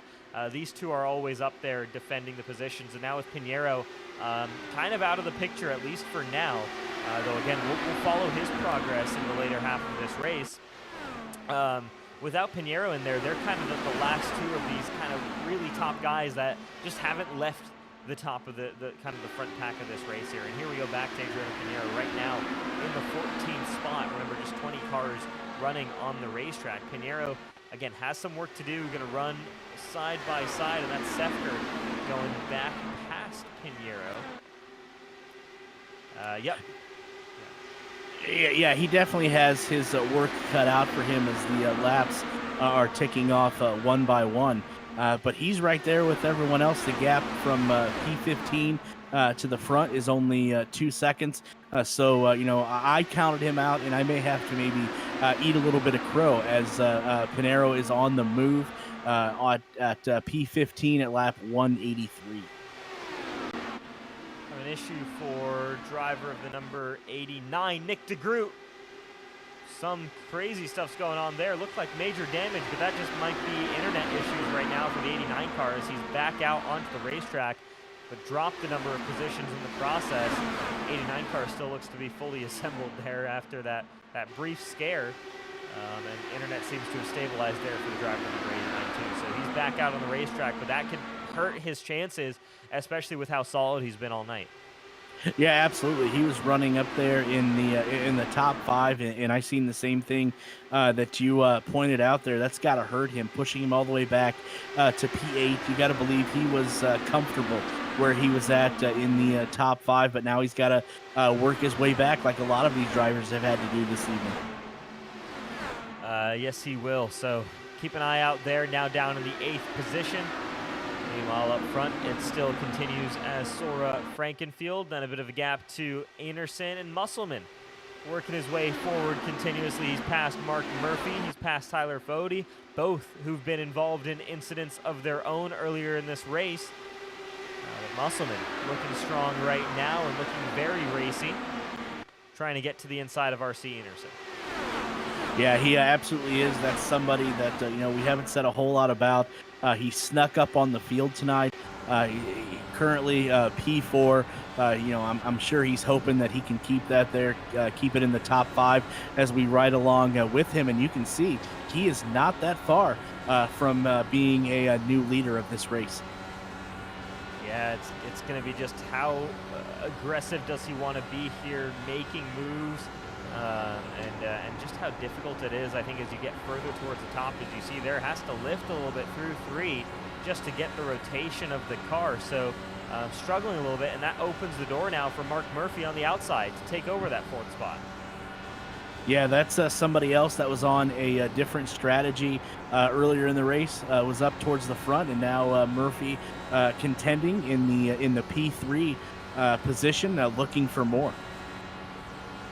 Musselman right now, just watching this on board, and it could be a similar condition that other drivers are facing in terms of adjustment in car. You know, drivers have access to both weight jacker and roll bar adjustments to really shift the balance to wherever you need it to be. So I'm sure they're always on that button adjusting on both of these straightaways for whatever the wind conditions are, whatever their comfort level is in the corner. But you can see Musselman really seems to like a very direct front on his car, and that can hurt you coming off the corner if you're a little bit too aggressive, but seems to like it there, where right now the balance just seems to be wherever he points that steering wheel, as the car kind of goes directly there, and he's not facing as much understeer. So he's dialed this car in pretty nicely, maybe a little bit too on the nose, just from observing here, but at least he's comfortable with it right now. We'll keep an eye out on this from the 54.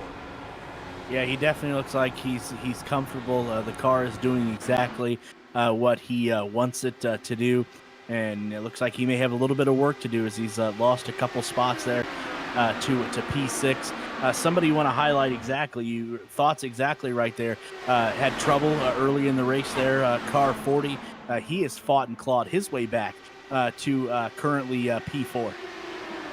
Yeah, he has, and both of these guys, 40 and 50, RC Anderson, Tyler Fody, both looking strong right here after great recovery drives.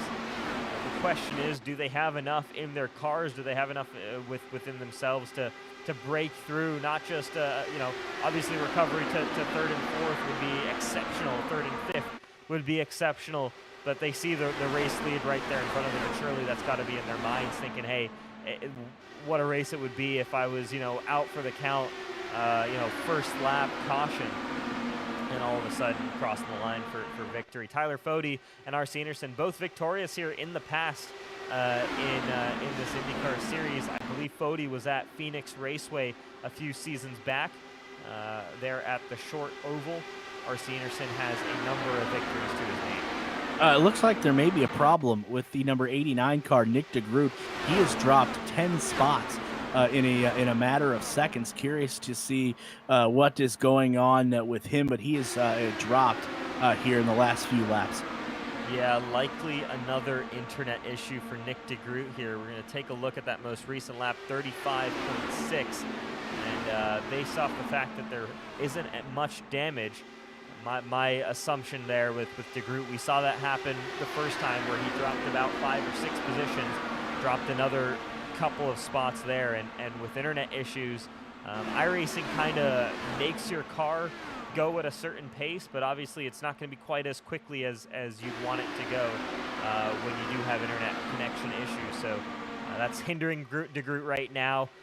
Basically technical glitches there on that 89 car. Technical issues that he's going to have to try and deal with if he wants to come back and win this one. Hopefully they'll sort themselves out. Otherwise, it could be a long way from victory tonight for the 89 car. He right now needs to try and make sure he can get caught up to everybody else, because I think without the draft, he could be in a little bit of a tricky situation as well. Yeah, he could be, and I would hate to be his internet provider tomorrow, because if things hold up, they may be getting an earful from one Nick DeGroot. Yeah, there's certainly a good shot of that. But either way, as we hope those get resolved for Nick DeGroot, up front, there's not too much question about internet connection for any of these guys. They've all been fairly solid throughout tonight. And Tyler Fody, Sean Ryan side by side here across the line. It's Ryan with the advantage as he works his way past the 40. And now all of a sudden, AJ Musselman trying to get back past Tyler Fody. Yeah, no question. The cream is rising to the top here as we tick off to lap 195. It's going to be just a matter of who gets what position, as we see lap by lap, maybe even not even lap by lap. P1 switching back and forth between Presley Sora and Chad Frankenford, but there's still a handful of cars left as we tick down to lap 196 that have a chance to win this race. Yeah, it's anybody's game at this point, and Pinheiro now back inside the top 10, looking strong again to the outside of AJ Musselman. Musselman blocks off that line. Pinheiro says, all right, I'll go to the bottom of the racetrack then, and Michigan International Speedway allows for that. Pinheiro still side by side though with Musselman. Musselman should have the run off the corner, and he does. But right now, that 56 car, I think, a lot of pace in that thing, and a lot of opportunity ahead of him. He's right now faster than a couple of cars in front of him. If he can get by AJ Musselman, he'll have a reasonable shot here. Yeah, absolutely. He is showing his muscle. Hopefully, it's not too early in the race that we're at lap 197. But yeah, I counted Pinheiro out earlier when he had to go change his nose cone due to some damage, and he is definitely proving me wrong, cracking the top 10, currently P9. For sure. And here we go. We got a run from Tyler Fody now. Gets past Mark Murphy into the third position. Can he attack Presley Sora, though? That's the biggest question, as Sora looks to the inside, or is Fody another one of those guys who, again, is just content with sitting and waiting? Tyler Fody, here we go, on board with the driver of the number 40 car. Former race winner here. As a blink there, big blink from Presley Sora, restores back to the top of the racetrack. Yeah, it does look like Fody is content just to sit behind and let Frankenfield and Sora jostle it out here. But I'm sure when it's time, and we'll see that here in the probably the next 15, 20 laps or so. When it's time, though, Fody is going to find that other gear that'll hopefully put him to P1. For sure, that's certainly the hope for him. As 50 laps, or 51 laps remain in this race as they cross the line next time by. We'll be in the final 50. The laps certainly tick away here when these guys are at full racing speed. This track really does kind of shrink when you think about it. Again, this is 2 miles here that these guys are spanning in such a short amount of time. It really feels like nothing to these IndyCar drivers. And here we go, Tyler Fody with a run down the back straightaway. Will look to the inside here. Frankenfield will go to the bottom 3 wide. Tyler Fody not quite the lead there, and actually loose mid-corner, has to correct it. Saves it just off the corner, but he was loose very early on in that one, and very lucky to be pointing still in the right direction. Yeah, he absolutely is. That could have ended his race right then and there, or maybe at least ended contention for him. Great save there by Fody, and he stays in 3rd position. We'll see if he gives it another go, maybe takes a second, goes back on the weight jacker just a little bit. Again, car just a little bit too on the nose there for the 40 car, but that might be the quickest way around this racetrack, is you just kind of have to deal with it. Really dial in the front end grip, utilize those front end Firestones, and just have to manage the rear here, which I certainly know I'd be very uncomfortable with in the race car. I was always a fan of a neutral to slightly understeering car.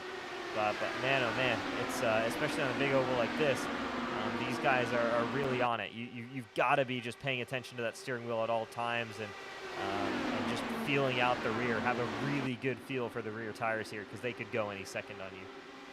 Yeah, absolutely. And, I think Fody doesn't want to get too overzealous here with just 47 laps to go.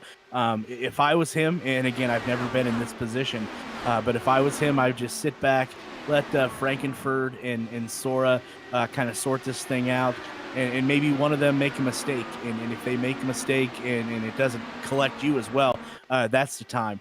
You put your foot to the gas and take full advantage of the mistake either one of those or both drivers made. For sure. We talked about him earlier in the show, and now he's back out here, and it's Victor Del Porto. Was fighting to stay on the lead lap early on in the race, and here he has recovered inside the top 6, now on lap 204. And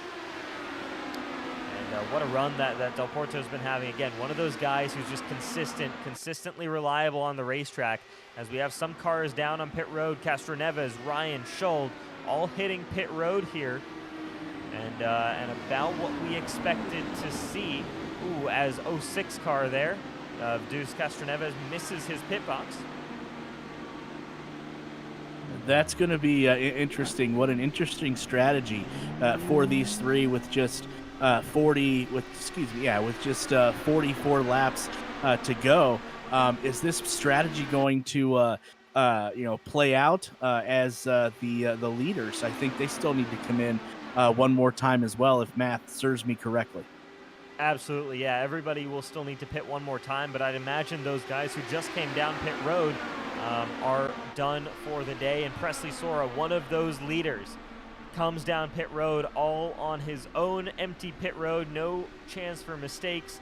Looks to be just fine there, as Frankenfield will follow him on the next lap. Here comes the 15 car, now hands over the lead to Tyler Fody. Mark Murphy, Victor Del Porto, those three leading the way right now. Leaders on pit road, and again, this should be the last stop of the night in theory, unless we're talking about a very late race caution, in which case I wouldn't be surprised if we saw people split as well. Yeah, absolutely. I think things are going to start to get a little dicey here as we have 43 laps to go. There's going to be drivers that if they were holding anything back early in the race, this may be where they show their hand, they push their chips to the front of the table here.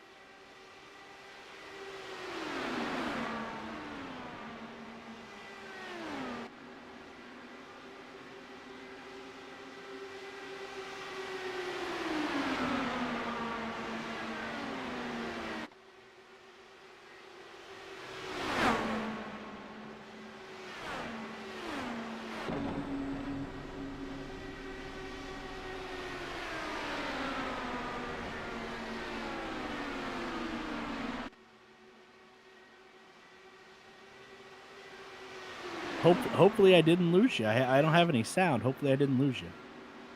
Oh, you did not. No no worries there. But yeah, was just saying there. Yeah, it's now just a straight up sprint for these drivers here. You know, this is what it's all going to come down to. There is going to be obviously pace, importance, but it's also going to be how smart you are on the racetrack. You've got to use your racing IQ here. Tyler Fode coming off of pit road now as the 12th caution comes out, and that's perfect timing for him as he stays on the lead lap there. That's crucial. Look at that. Yeah, that couldn't have played out any better for Tyler. He's got to be awful happy. He's got his last pit stop out of the way. As we take a look at the replay, courtesy of Whiskey Cast, let's see what brought out this latest caution. Looks like Joseph Grijalva coming off pit road here. He just lose it on cold tires, maybe? Looks like he did. Yeah, definitely looks like he did. He was thought he was going to be able to save it, but it looks like he may have knocked off that wing and may have messed up the nose cone along with others. So, going to be interesting to see with just a handful of laps if he's going to get back out there or if this is going to put an end to his day. Now, that right front suspension damage to me, I think, indicates that it's day over for the 47 car. So, unfortunate there for Joseph Grijalva. It's a long night, and especially to lose it this late in the race always is an unfortunate feeling there. But yeah, I'm gonna say day over there for that 47 car. Yeah, I think you're absolutely right there, seeing that now. So with 40 laps to go, what strategy is going to play out? I think we're going to see that as we're going to have a sprint here to the finish. Yeah, we will. It's going to be an interesting one here. Again, fortunate that this comes after a lot of people's pit stops and before a couple.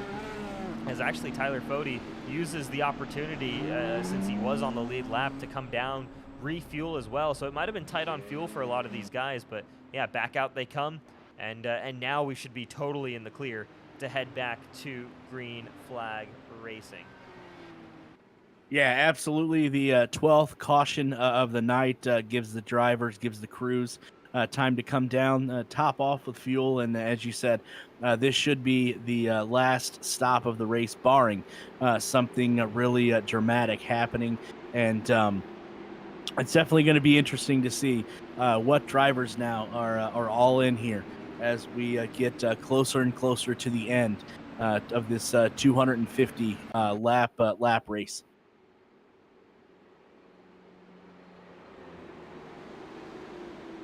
Alrighty, so under 40 laps to go, and we're just slowly reaching kind of that crunch time. And when you need to be in the right position, it feels like it needs to be in the last 10 laps, maybe even just the last 5, that you want to set yourself up here. But you don't want to risk waiting too late, or you don't certainly want to risk going too early and falling back. Yeah, we're gonna see what driver. We have a lot of a great mix with veterans and rookies there in the top top 19 left or so. So it is going to be interesting to see what each driver has decided to do on the handful of laps we have left.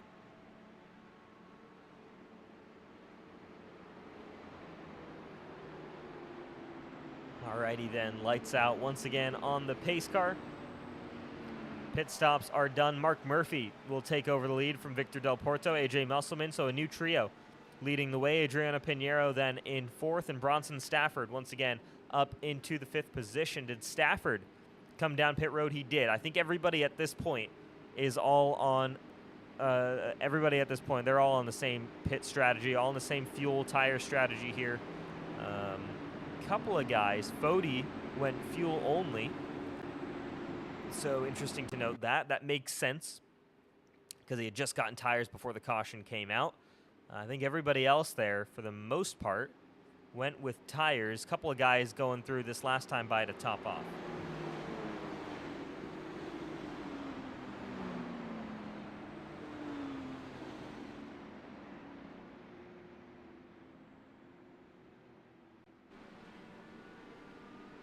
And And so pace car peels off onto pit road. We'll wait for one more lap here before we get back to green flag racing here. This is round number 1 of the Elite Mega Driver 86 INDYCAR Series. Have 10 rounds coming for this season. We head over in 2 weeks' time to New Hampshire Motor Speedway at a short track. It'll be exciting to see how that plays out there. Not too sure if we've been to New Hampshire before. It feels like one that we visited before in the series, but it might have been a couple seasons back. And then back to Mid-Ohio will be an exciting 80-lap event over there. And again, full season ahead of you guys. Full distance races, typically 2 weeks apart. Is the normal schedule that we play for. So next round will take place August 26th. Off of the top line then, Murphy gonna lead Del Porto back to the green flag off of turn number 4. Murphy waits, and decides now is the time to go. He gets a good jump on Del Porto. We're back to green flag racing here, lap 214 of 250 on the NTR Podcast US 500.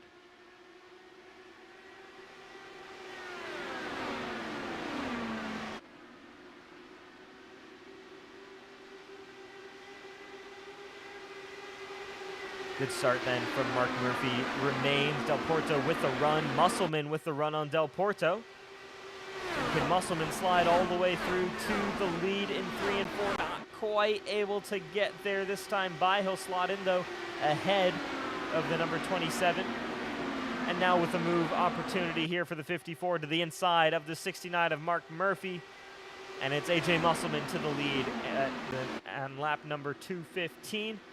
Again, can he defend it down the back straightaway? Murphy already tucked in behind the 54 car, looks to the outside. He's got to move into turn number 3 for the lead. As Adriano Pinheiro and Victor Del Porto watch on. Tyler Fody just behind this battle as well. Keep an eye out. Chad Frankenfield, who topped off for fuel.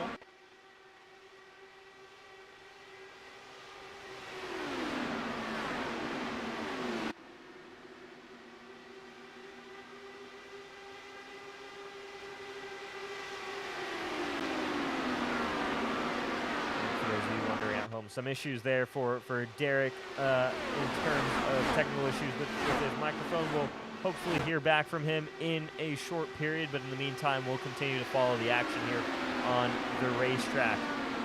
Mark Murphy, AJ Musselman, Victor Del Porto, Adriano Pinheiro, Tyler Fody now involved in this battle. Bronson Stafford, once again, the highest placed rookie, looking very strong off of cautions. We'll see again if he can hold these positions. Strategy hasn't quite been there for the 61 car, where he's took some swings at it and missed a couple of times, unfortunately, but just all part of the luck of the draw here on these races. Chad Frankenfield, one to watch out for. Frankenfield, again, came up, just grabbed an extra lap of fuel. We don't know how important that's going to be at the end of this race here. I'd imagine everybody should be okay in terms of fuel load, and with no green-white checkers, you're not racing extra distance, but Frankenfield might just have that little bit more to burn. Doesn't have to worry about doing one more lap of fuel save if that's the case. Yeah, I don't know what that was, but glad to be back as we are, winding down here, and definitely a lot of interesting strategies, as you said, taking place here with a handful of laps left. Yeah, look at this. Grouping of cars into turn number 1, nose to tail, 4 rows deep. It's Musselman and Murphy still leading the way, but guys with opportunities all shuffling for positions right now. Frankenfield now with a huge run down the back straightaway from 5th on back. Can he go all the way to the front? Not quite, but he's going to get very close to Musselman. Slots into 3rd position. Murphy on the outside with the move. Sora back in this battle. Tyler Fody all the way up top. And once again, we've got them 4 cars deep, 2 by 2, all the way down this front straightaway.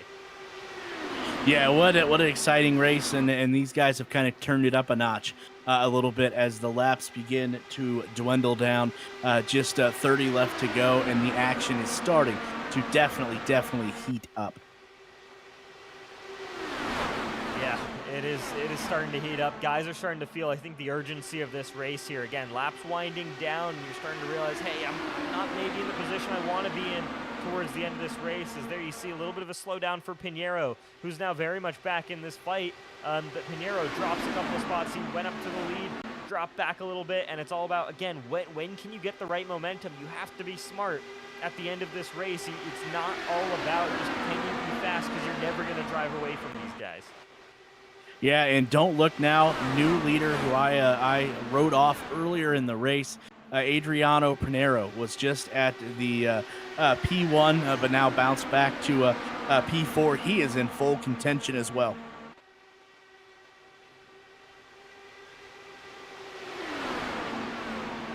Yeah, Pinheiro looking strong at Fodi. I mean, basically, we can go back as far as look at, there's Kevin Burrell, Ryan Scholl a little bit further back. I'd say Kevin Burrell, kind of the last car who's really in this lead group of cars, and that lead fight, maybe this top 5, top 6 group, top 7 even if you take in Mark Murphy, who's dropped back a little bit, Bronson Stafford in there as well. So all these guys so close together, and it just takes one slip up or one great run to completely shift your position and completely shift your role in this battle. Yeah, absolutely, and there may be people back in the pack that may be expecting somebody to slip up, and they could take full advantage of that, and somebody that's been quiet all night could end up at P1 or even end up in the podium at the end.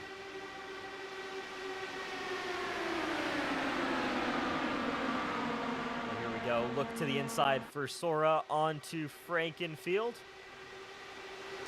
Frankenfield now has to watch the inside as well. Musselman looking just into basically a letterbox opening there between Sora and Frankenfield. He thought about it. He gets by Sora, and Sora really slow off of turn number 2. Might have just gotten a little bit loose, had to check himself up, and that's going to hurt his track position there. But again, so quickly things can change here. He can regain that all within just a couple of laps. Yeah, absolutely. As we see the laps slowly dwindle down, and like I said, the racing just starting to heat up, and these drivers now that sat back and watched are now taking their opportunity, putting their cards all on the table, saying, you know what, I'm all in. It's time to show what I've got. So here we go, 25 laps to go when they cross the line, and over in the Cup Series, we always love to do this. As soon as that ticker switches over from showing 250 laps, so there he goes, 25 laps to go, it's picks time. So Derek, as the newbie, I'm going to force you to pick first here. Which of these drivers, of the basically 13 drivers that you could probably pick here with a reasonable chance to win this, would you say is going to walk away from tonight victorious? Yeah, that is a huge pool to pick from. As you said, we got about 12 drivers within a second and a half of each other. But you know what? I'm going to go with Adrian Pinheiro. He has proven me wrong this race. I thought the damage that he had earlier in the race would put him out of contention. But you know what? He is back into P1. So I'm going to go with Adrian Pinheiro. An eye out on Pinheiro then. For me, I think I'm gonna have to take Presley Sora. He's been strong all night and been quiet, fighting back and forth with Chad Frankenfield. And I think Sora is on the verge of a major breakthrough when it comes to these big 500-mile races. He's been so quick. He's been really improving his pace and improving his consistency over the course of the past couple of seasons. And tonight it seems like every single time we talked about a race for the lead, Presley Sora was involved in that in some capacity. Chad Frankenfield is not a bad kind of move for that either. I feel like those two are on the same level there. But I'm feeling that silver, black, and red car of Presley Sora. Yeah, I can't disagree with that. Just looking at the leaderboard, especially the gap, like I mentioned, between P1 and P12 is just 1.4 seconds. So you could put, 12 names in a hat right now with the timing that we're getting, the timing and data, and it could be any one of those cars from P1 to P12.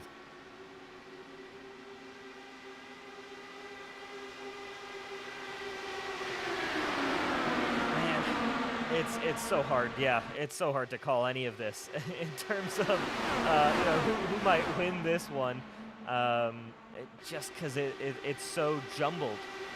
And again, we could be looking further back, and you see, again, there's Victor Del Porto. He had a good run. Nate Sefker was very strong in the middle of the race. Could he be holding back something a little bit right now? Unfortunately, Nick DeGroot, further internet issues have kept him off the lead lap. And so there's very few drivers who are still really in this. But all of them, I feel like, have a relatively equal chance to pull it off. Yeah, I think you're absolutely right. But you touched on earlier, we talked about endurance, especially when it comes to the handful of rookies that are in this entry or this event tonight. And you look 1 through 8, it's the veterans rising to the top when it matters the most. But kudos to Kevin Burrell in the number 52, running the highest running rookie right now at P9. Yeah, Kevin Burrell, Bronson Stafford, a few car lengths behind him. Those two both waving the flag for the rookies. And having a strong showing tonight there. Joe Hutchings, the only other rookie still in the race on the lead lap. Eric Macedo running in 15th, but down by a lap.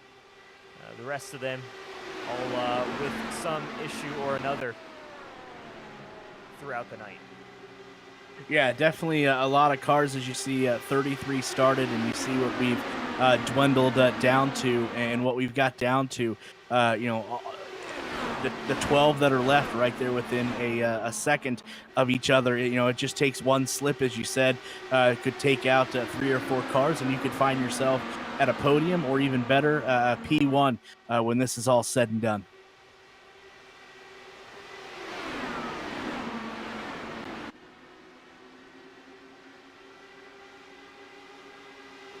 So up front, we have Tyler Fody, Chad Frankenfield, and a lapped car. Who is that, actually? I believe that's, is that... I actually have no idea who that is in that bright yellow and blue car. Trying to see who all is running on the racetrack and still in there, and I can't quite see that number. Is that... No. 87 of Nicholas Sudik is who it is. There we go. So Nicholas Sudik down in 14th position, down a lap, but still fighting it out with these guys. And this goes back to what we talked about with Del Porto. At this point in the race, should Sudik back off? Or because he's this close to the lead, does he have kind of a right to say, hey, mate, I have a legitimate shot here to get back on the lead lap with a caution, with everything timing right for me. I'm still in contention to win this race. But, yeah. It's a tough call here because he's certainly hurting the likes of Del Porto, Sora, and Sefker all behind him. Yeah, it's an interesting call, obviously, with only 16 laps to go. I mean, I understand his logic. If he can get back on the lead lap and get a caution, then he's absolutely right there. And we've seen, with a handful of cautions tonight, I think 12 or 13 to be exact. So I understand his logic. I understand why he's trying to race hard. But again, as I said earlier, I would just hate to see him make a mistake which collects other lead cars that have been in contention throughout this whole race.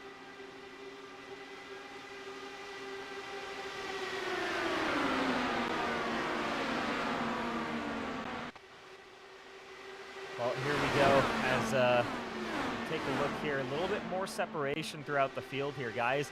Again, trying to create gaps where they can, and it's Musselman up front over Frankenfield and Fody. Musselman, actually, do you know what? Just as I say they were starting to spread out a little bit, they all bunched back up together there heading into turn number 1. So always doing the opposite of what we say up here in the booth down on the racetrack. But yeah, Musselman leads the way. Chad Frankenfield moved to the inside. That 15 car, again, continues to look strong. And I was saying Presley Sora, and it looked like it was honestly 50-50 in my head between Sora and Frankenfield in terms of who had the best car. But as the race plays on, Frankenfield looks stronger, and Sora right now has just kind of faded just a little bit. And I wonder if he can come back into this, if he's saving something for later, or if we're just seeing right now the pace of the race has picked up, and Sora right now just struggling to keep up with that. Yeah, definitely a question to be answered here in about 13 laps or so by the driver. But yes, as I said, 13 laps to go, and you have cars one. Uh-oh, and what do we Oh, have here? Chad This just Frankenfield. Oh man, what wow, we got Cody. a couple of cars, absolutely. Wow, and this is going to really change things up here for this final restart. But here we go, two major contenders. Out of that one, Tyler Fode, Chad Frankenfield, and straight to the Whiskey Cast replay, because this is going to be a big one. Yeah, the one thing that we were afraid of having cars that have been in contention for the majority of the race now have found themselves out. And what do we got here? Side-by-side battle between Fode and Frankenfield, and I think that's just two cars coming together there off of the corner. Yeah, that's what it looked like. Frankenfield maybe didn't have as much room as he thought he did, and unfortunately, he found his way into the side of Tyler Fode and may have taken both of them out of not only winning this race, but finishing with a podium as well. Here we go, off the corner. There's that contact, hard contact between the two. Yeah, that's a tough one to call there as well. Yeah, absolutely. Definitely heartbreak for both drivers, as we said. Both in contention. Wow, just missed another collision. Yeah. But both of them in contention for the majority of the race. And what a heartbreaking end for both drivers today. Well, yeah, I do wonder if Fode, it looked like he might have even gotten away a little bit with it, and that would be something if he did. Frankenfield, for sure, he got contact with the wall and got hit pretty hard, and I think it's day over for Frankenfield. It is. But Fode there, rolling into pit road on his own power, fresh set of tires, and he's off. That was a standard pit stop. There might be no damage on that 40 car, as crazy as that is to say. Yeah, he definitely took. You thought he took the brunt of that, as did Chad. But as quickly as he rolled off pit road, he's 11th. He's got 11 laps to make up. So let's see what type of driving Tyler has left in him. Yeah, it's going to be a tall order to ask Fode to go all the way up to the front from 11th here on this restart with so few laps to go. But somehow through all of that, actually just we were saying, maybe he dropped a little bit. Presley Sora back up in the lead position, and Kevin Burrell now in the second. And I think actually what we might have seen here are these are the guys who stayed out on the racetrack, and they are. So Presley Sora, Kevin Burrell, Ryan Schold, Joe Hutchings saying no, track position is crucial for this finish. Meanwhile, Adriana Pinheiro and everybody else behind him saying no, you know what we need to win this race? Tires, fresh tires, a little bit of fuel, maybe not that much though, to make it to the end of this one, but tires for sure are going to be the difference maker, and that's what we're going to see here. 4 cars in front with track position as a priority, and the rest of the field behind from 5th down to 12th, all thinking, all right, the way forward is going to be tires. We've got to have the grip. Yeah, absolutely. We talked earlier. There was a few guys that went off strategy, and they stayed up to the front for a handful of laps or so. And funny, that's going to come back around here with 10 laps to go. Pit strategy is going to be what potentially looks like is going to win this race for a handful of drivers.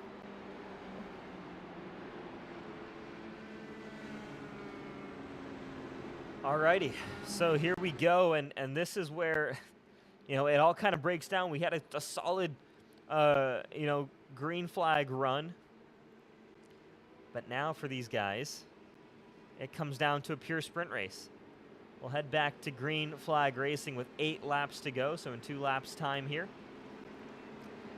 And not a lot of time for guys to make moves if you're further back. So again, for Tyler Fode, who now becomes the last car on the lead lap, do you realistically have a shot? I might say no, and you probably look down and say maybe only this top 7 group or this top 8 group really have a realistically shot, and even then, that seems like a bit of a stretch. You could be looking even smaller than that. Presley Sora looks, I think Presley Sora and Ryan Schold both look very good. Of course, they've been racing up front during the race. They are on older tires. Adriana Pinheiro, could he recover? AJ Musselman, over the past couple of laps before this caution, looked like one of, if not the strongest car in the field. Yeah, you're absolutely right. But as we just seen, we don't know what's going to happen. Are we going to have any more cautions between now and the 9 laps to go? If we do, how many cars are going to be involved? We hope that doesn't happen. But how many cars are going to be involved, and is there going to be enough taken out that Tyler Fody is able to resurrect the issue he just had and maybe find his way back up to the front, either to a podium or even better to win the race? A huge shout out to see if this strategy is going to work. Rookie Kevin Burrell, we touched on him earlier. He is now P2 with 9 laps to go. Yeah, this could be a huge opportunity for Burrell. If he can pull it off, he does have to get through Presley Sora, of course, to get to the lead. And that 98 of Sora has been so strong all night long. And now with one of his major contenders, his major rivals, all race long out of it, opportunity shows itself at the door for Presley Sora. Can he pull it off here to win the new track record US 500? Could it be a rookie winner in Kevin Burrell, or will it be one of the others out there fighting it out on these last couple of laps here? Here we go. Presley Sora, very early jump. He catches Burrell sleeping, and now Ryan Schold, Adriano Pinheiro all over the rookie, who had a not great restart, and middle 3 wide there for Kevin Burrell. He's going to get swallowed up instantly. Yeah, what a mistake made there by the rookie, learning, and I'm sure he'll learn from that. But we still got the action at the front of the field. For sure there. Ryan Schold, Victor Del Porto now getting by the 52 as well. But all this actually as Pinheiro drives by Presley Sora. So Sora had a good restart, got a good gap, but Pinheiro said, no, I'm catching back up and taking over there. So now it's Pinheiro, Sora, Schold, your top 3. Burrell hanging on right now in 4th position, but look at this 3 wide once again. Burrell finds himself the odd man out in the middle as Del Porto and Mark Murphy go by, and Musselman on the outside now. And this is the level where having all that experience really makes a difference. And for Burrell, this is all new for him right now, is just this sudden pace pickup, the sudden pickup in aggression from all these drivers. As all of them realize now there's very few laps left in this race, but there's also a massive gap right now from Presley Sora and Adriano Pinheiro back to Mark Murphy, AJ Musselman, Ryan Schold, and the rest of this field. Yeah, absolutely. Great point there. But you think about all the experience and learning that Kevin is getting. Yeah, he dropped from P2 to P7 within a lap. But again, think about it. All the experience he's gaining, all the learning that he's gaining is just going to make him better as we move forward race by race. And did want to shout this out as he's not in the race for the lead, unfortunately. But Nick de Groot, who's a lap down, and Nicholas Sudik as well, both of them just put down back-to-back fastest laps of the race. Just bad luck and bad positioning there took them out of this one. For de Groot as well, some internet issues that we saw. Wasn't too sure on Sudik, but those guys aren't out of this one just purely based off of pace. But that's what it is. It's not just pace that wins you these races. As Sora, with the big bobble up to the top of the racetrack, is going to lose 2 spots now to Musselman and Murphy. And now Musselman, I mentioned he's been strong today, especially late in the race. He's now going to look for a shot at the lead here on the outside of Pinheiro. And could Sora look to come back here in the middle? Yeah, things are starting to tighten up here with 4 laps to go. The racing has just been as hot at the beginning of the race as it is towards the end, as we see, P1 again going to Musselman out of 3. So Musselman clears Pinheiro, clears Murphy. Del Porto now in the picture up top. 3 laps to go here in this US 500. And 3 wide still into turn number 1. These guys are fighting for every bit of racetrack here, and it's been fantastic. A little bit slow off the corner for Musselman. He's going to drop down behind Pinheiro, behind Murphy. Murphy, could he have a run on the outside? He was, and then Pinheiro got some support there from Musselman behind, and now Murphy's going to be the odd man out here as Musselman's going to slide on by here. 2 laps to go here in this US 500. Yeah, absolutely. Just as we thought, as the laps tick off, 2 to go, as you said, racing has went up a notch as still jostling for the lead with 2 to go. So Pinheiro off the corner, a little bit slow. Musselman's going to look to the outside. Does he have an opportunity here? He had to check up, and that's going to give an opening for Del Porto around the outside. Could Del Porto make the move work all the way up towards the top? He has to dive back to the bottom of the racetrack. Can he get the cutback, get that pace? It's going to be the white flag out on the racetrack right here for the US 500. Del Porto up to the top side. We've got them 4 wide into turn number 1 on the last lap of the event. The US 500 here. Del Porto looking high, and Pinheiro gets cut off by Musselman. It's now Mark Murphy into the lead on the back straightaway. Yeah, as we come down the back straightaway for one last time, Musselman takes the lead, but will he be able to hang on to it coming out of 3? 3 wide, almost 4 wide. Once again, through turns number 3 and 4, it's 2 wide now. Off of 4, it looks like it's Pinheiro. Is it Murphy? It's Pinheiro. It's Murphy. Who's going to win off the line? It's so close. By 3/100ths, it's Pinheiro. What a finish. Wow. Yeah, what a absolute finish. Pinheiro, congratulations to him. What a finish, as you said, by 0.04 seconds. Mark Murphy finishing second, P2, and AJ Musselman finishing P3.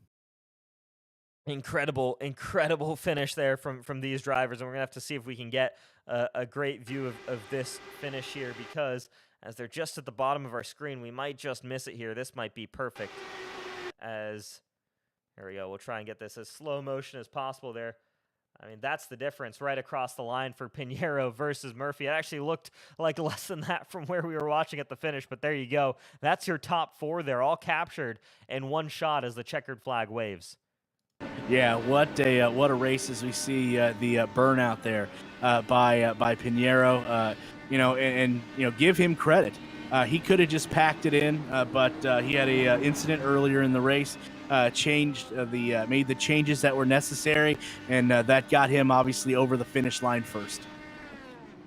So congratulations, Adriano Pinheiro. Mark Murphy also putting in a heck of a drive. AJ Musselman as well. Del Porto again, P4. Can't mention that enough. Again, where he was early in the race, fighting down a lap. Presley Sora then in 5th. And then the first of our rookies, Bronson Stafford, up 19 from his starting spot. Great opening night there for Bronson Stafford, and same for Kevin Burrell. Both of them showing their stuff right here. Lasting through the 500 miles is no easy feat. And so great drive by both of them. And we'll bring in our 3rd place finisher here tonight, AJ Musselman. AJ, looked like you had kind of put together an absolute rocket ship, especially in the second half of that race. Talk us through, fighting for the lead there in kind of those final 100 or so laps, and then just missing out there at the end. Actually not too sure if you might be able to confirm this with us. Were you officially classified 4th or 3rd there? Because I'm seeing conflicting things on timing and scoring. Good evening, guys. P3. P3. All right, there you go. So we'll trust. Ignore what you see on the screen, then, folks at home. We're going to trust the timing and scoring on the right. It is going to be AJ Musselman who finishes 3rd. Yeah, for some reason they've got Troiano in there, and I'm pretty sure he's out of this race. So all timing glitches that we'll sort out. But yeah, man, congratulations on obviously the run tonight, and I think I know why. We're looking at qualifying results for some reason. but yeah, talk us through that. Yeah, talk us through that race then, man. I mean, obviously hectic and a lot of movement, but talk us through the car that you kind of put together, and how many adjustments did you really have to make there to get that to where you wanted it? That was a fun race. Started up front, and then I got shuffled back during one of the green flag pit cycles when the yellow came out. Halfway through it, and it took me more than like 150 laps to get back to the front. It took a lot of work using the tools. Track temperature went up and down, and it did change. Depends how far back in traffic you were. Like the car, when you're back in 22nd, is a whole different world. Is a whole different world than when you're battling for the lead, up front. So there'd be times where you're making multiple adjustments per lap, depending on what end you're on and if you're inside or outside. So yeah, you're really busy inside the car. Such a fun last stint there, racing with Adriano and Mark. They're both very clean drivers, so that was a blast mixing it up with them. I believe this is my first podium here in the Elite Series. Well, Congratulations on that. Yeah, and there. Yeah, absolutely. AJ, talk about how fun this was, because we kept seeing the P1 change back and forth, but how fun was this for you and all of the other competitors tonight? Yeah, looking at the results now, there are 99 lead changes, which is absolutely insane. It was really hard. You can't break away with this setup. Personally, I'd like to see, dirty air, I mean, a little bit more, but the way things are, you can't break away. It's a locked-in pack race. It's really fun when you're racing around the right people. Sometimes if you're, back farther in the pack, you could be around people who aren't as experienced and they're more about like wild cards, and that's nerve-wracking. But when you're with the right people, it is a blast out there. As always, shout out to everybody who survived, who survived all 500 miles tonight. But yeah, really, really happy to finish P3. I want to give a shout out to my Turn 4 Racing friends, including Nick DeGroot, who was on Discord with me today, and then my Indy Alliance Racing team as well. But such a fun race. Looking forward to the rest of the season. All right. Well, congratulations there, AJ Musselman. Potentially first podium there in the Mega Driver 86 series, and with the pace you showed tonight, certainly more to come in your near future there. So, best of luck moving forward, man, and congratulations again tonight. Thank you very much. You have a good night. All right, AJ Musselman, then our third place finisher, and we'll move on to our second place finisher, then Mark Murphy. Mark, we talked to AJ about just the craziness that was this race, and all the way throughout, it was just shuffling back and forth for positions. Was there really any moment to breathe during this? And if you did take a second to breathe, did you just drop a number of positions, or could you did everything slow down kind of while you were in there? Man, I first of all, I gotta congratulate Adriano. That guy is something else. Yeah, I mean, I I got I put myself in the back early with pit strategy and drove back up through there, and then got put in the back again and drove up through there, and then we got net coated and went backwards through the through the grass and drove back up through there, and then um, believe it or not, the before the last yellow, I was just riding saving fuel. I had it set to make it on gas pretty good, and I thought those guys were pushing too hard, and so I was just riding. And then when yellow came out, you got to come get tires, and it was just let the best man win, and AJ and Adriano are two of the best in the business. I mean, my goodness, those two are really good, and I hope we put on a show. I'm out of breath. Yeah, you. I have to say that was one of the first things, Mark, that we pointed out up here is the strategy that you started out on seemed like it was the right call, but things just didn't quite fall your way. You got jostled to the back, but you had to fight your ass off. It seemed like to get back up to the front. How much fun was that as you seen the jostling for P1 all night, and then you ended up P2? I mean, it was fun watching it. My car was kind of hurt a little bit after that spin. I was down. I was down about 50 RPM, so I didn't have the full complement of horsepower, and it developed a really bad understeer. So I was trying to figure out how to drive it for a while, but just kept passing cars and rolling around the high side, and um, found myself in the right spot with that last yellow, and then those new tires and light fuel, it came back to life again, and man, so I mean, I don't know if I'm disappointed to have finished second by 0.035, or if I'm amazed and grateful to have been a part of a race like that. Yeah, man, it was an incredible show, and hopefully you'll get the chance to watch it back because you were up there for the majority of the night, even after the trials and tribulations. That comeback to the front was extremely impressive, and in doing so, you grabbed yourself a P2 here tonight. We do want to give you a chance to make some shout outs here on the air to any sponsors, friends, or family.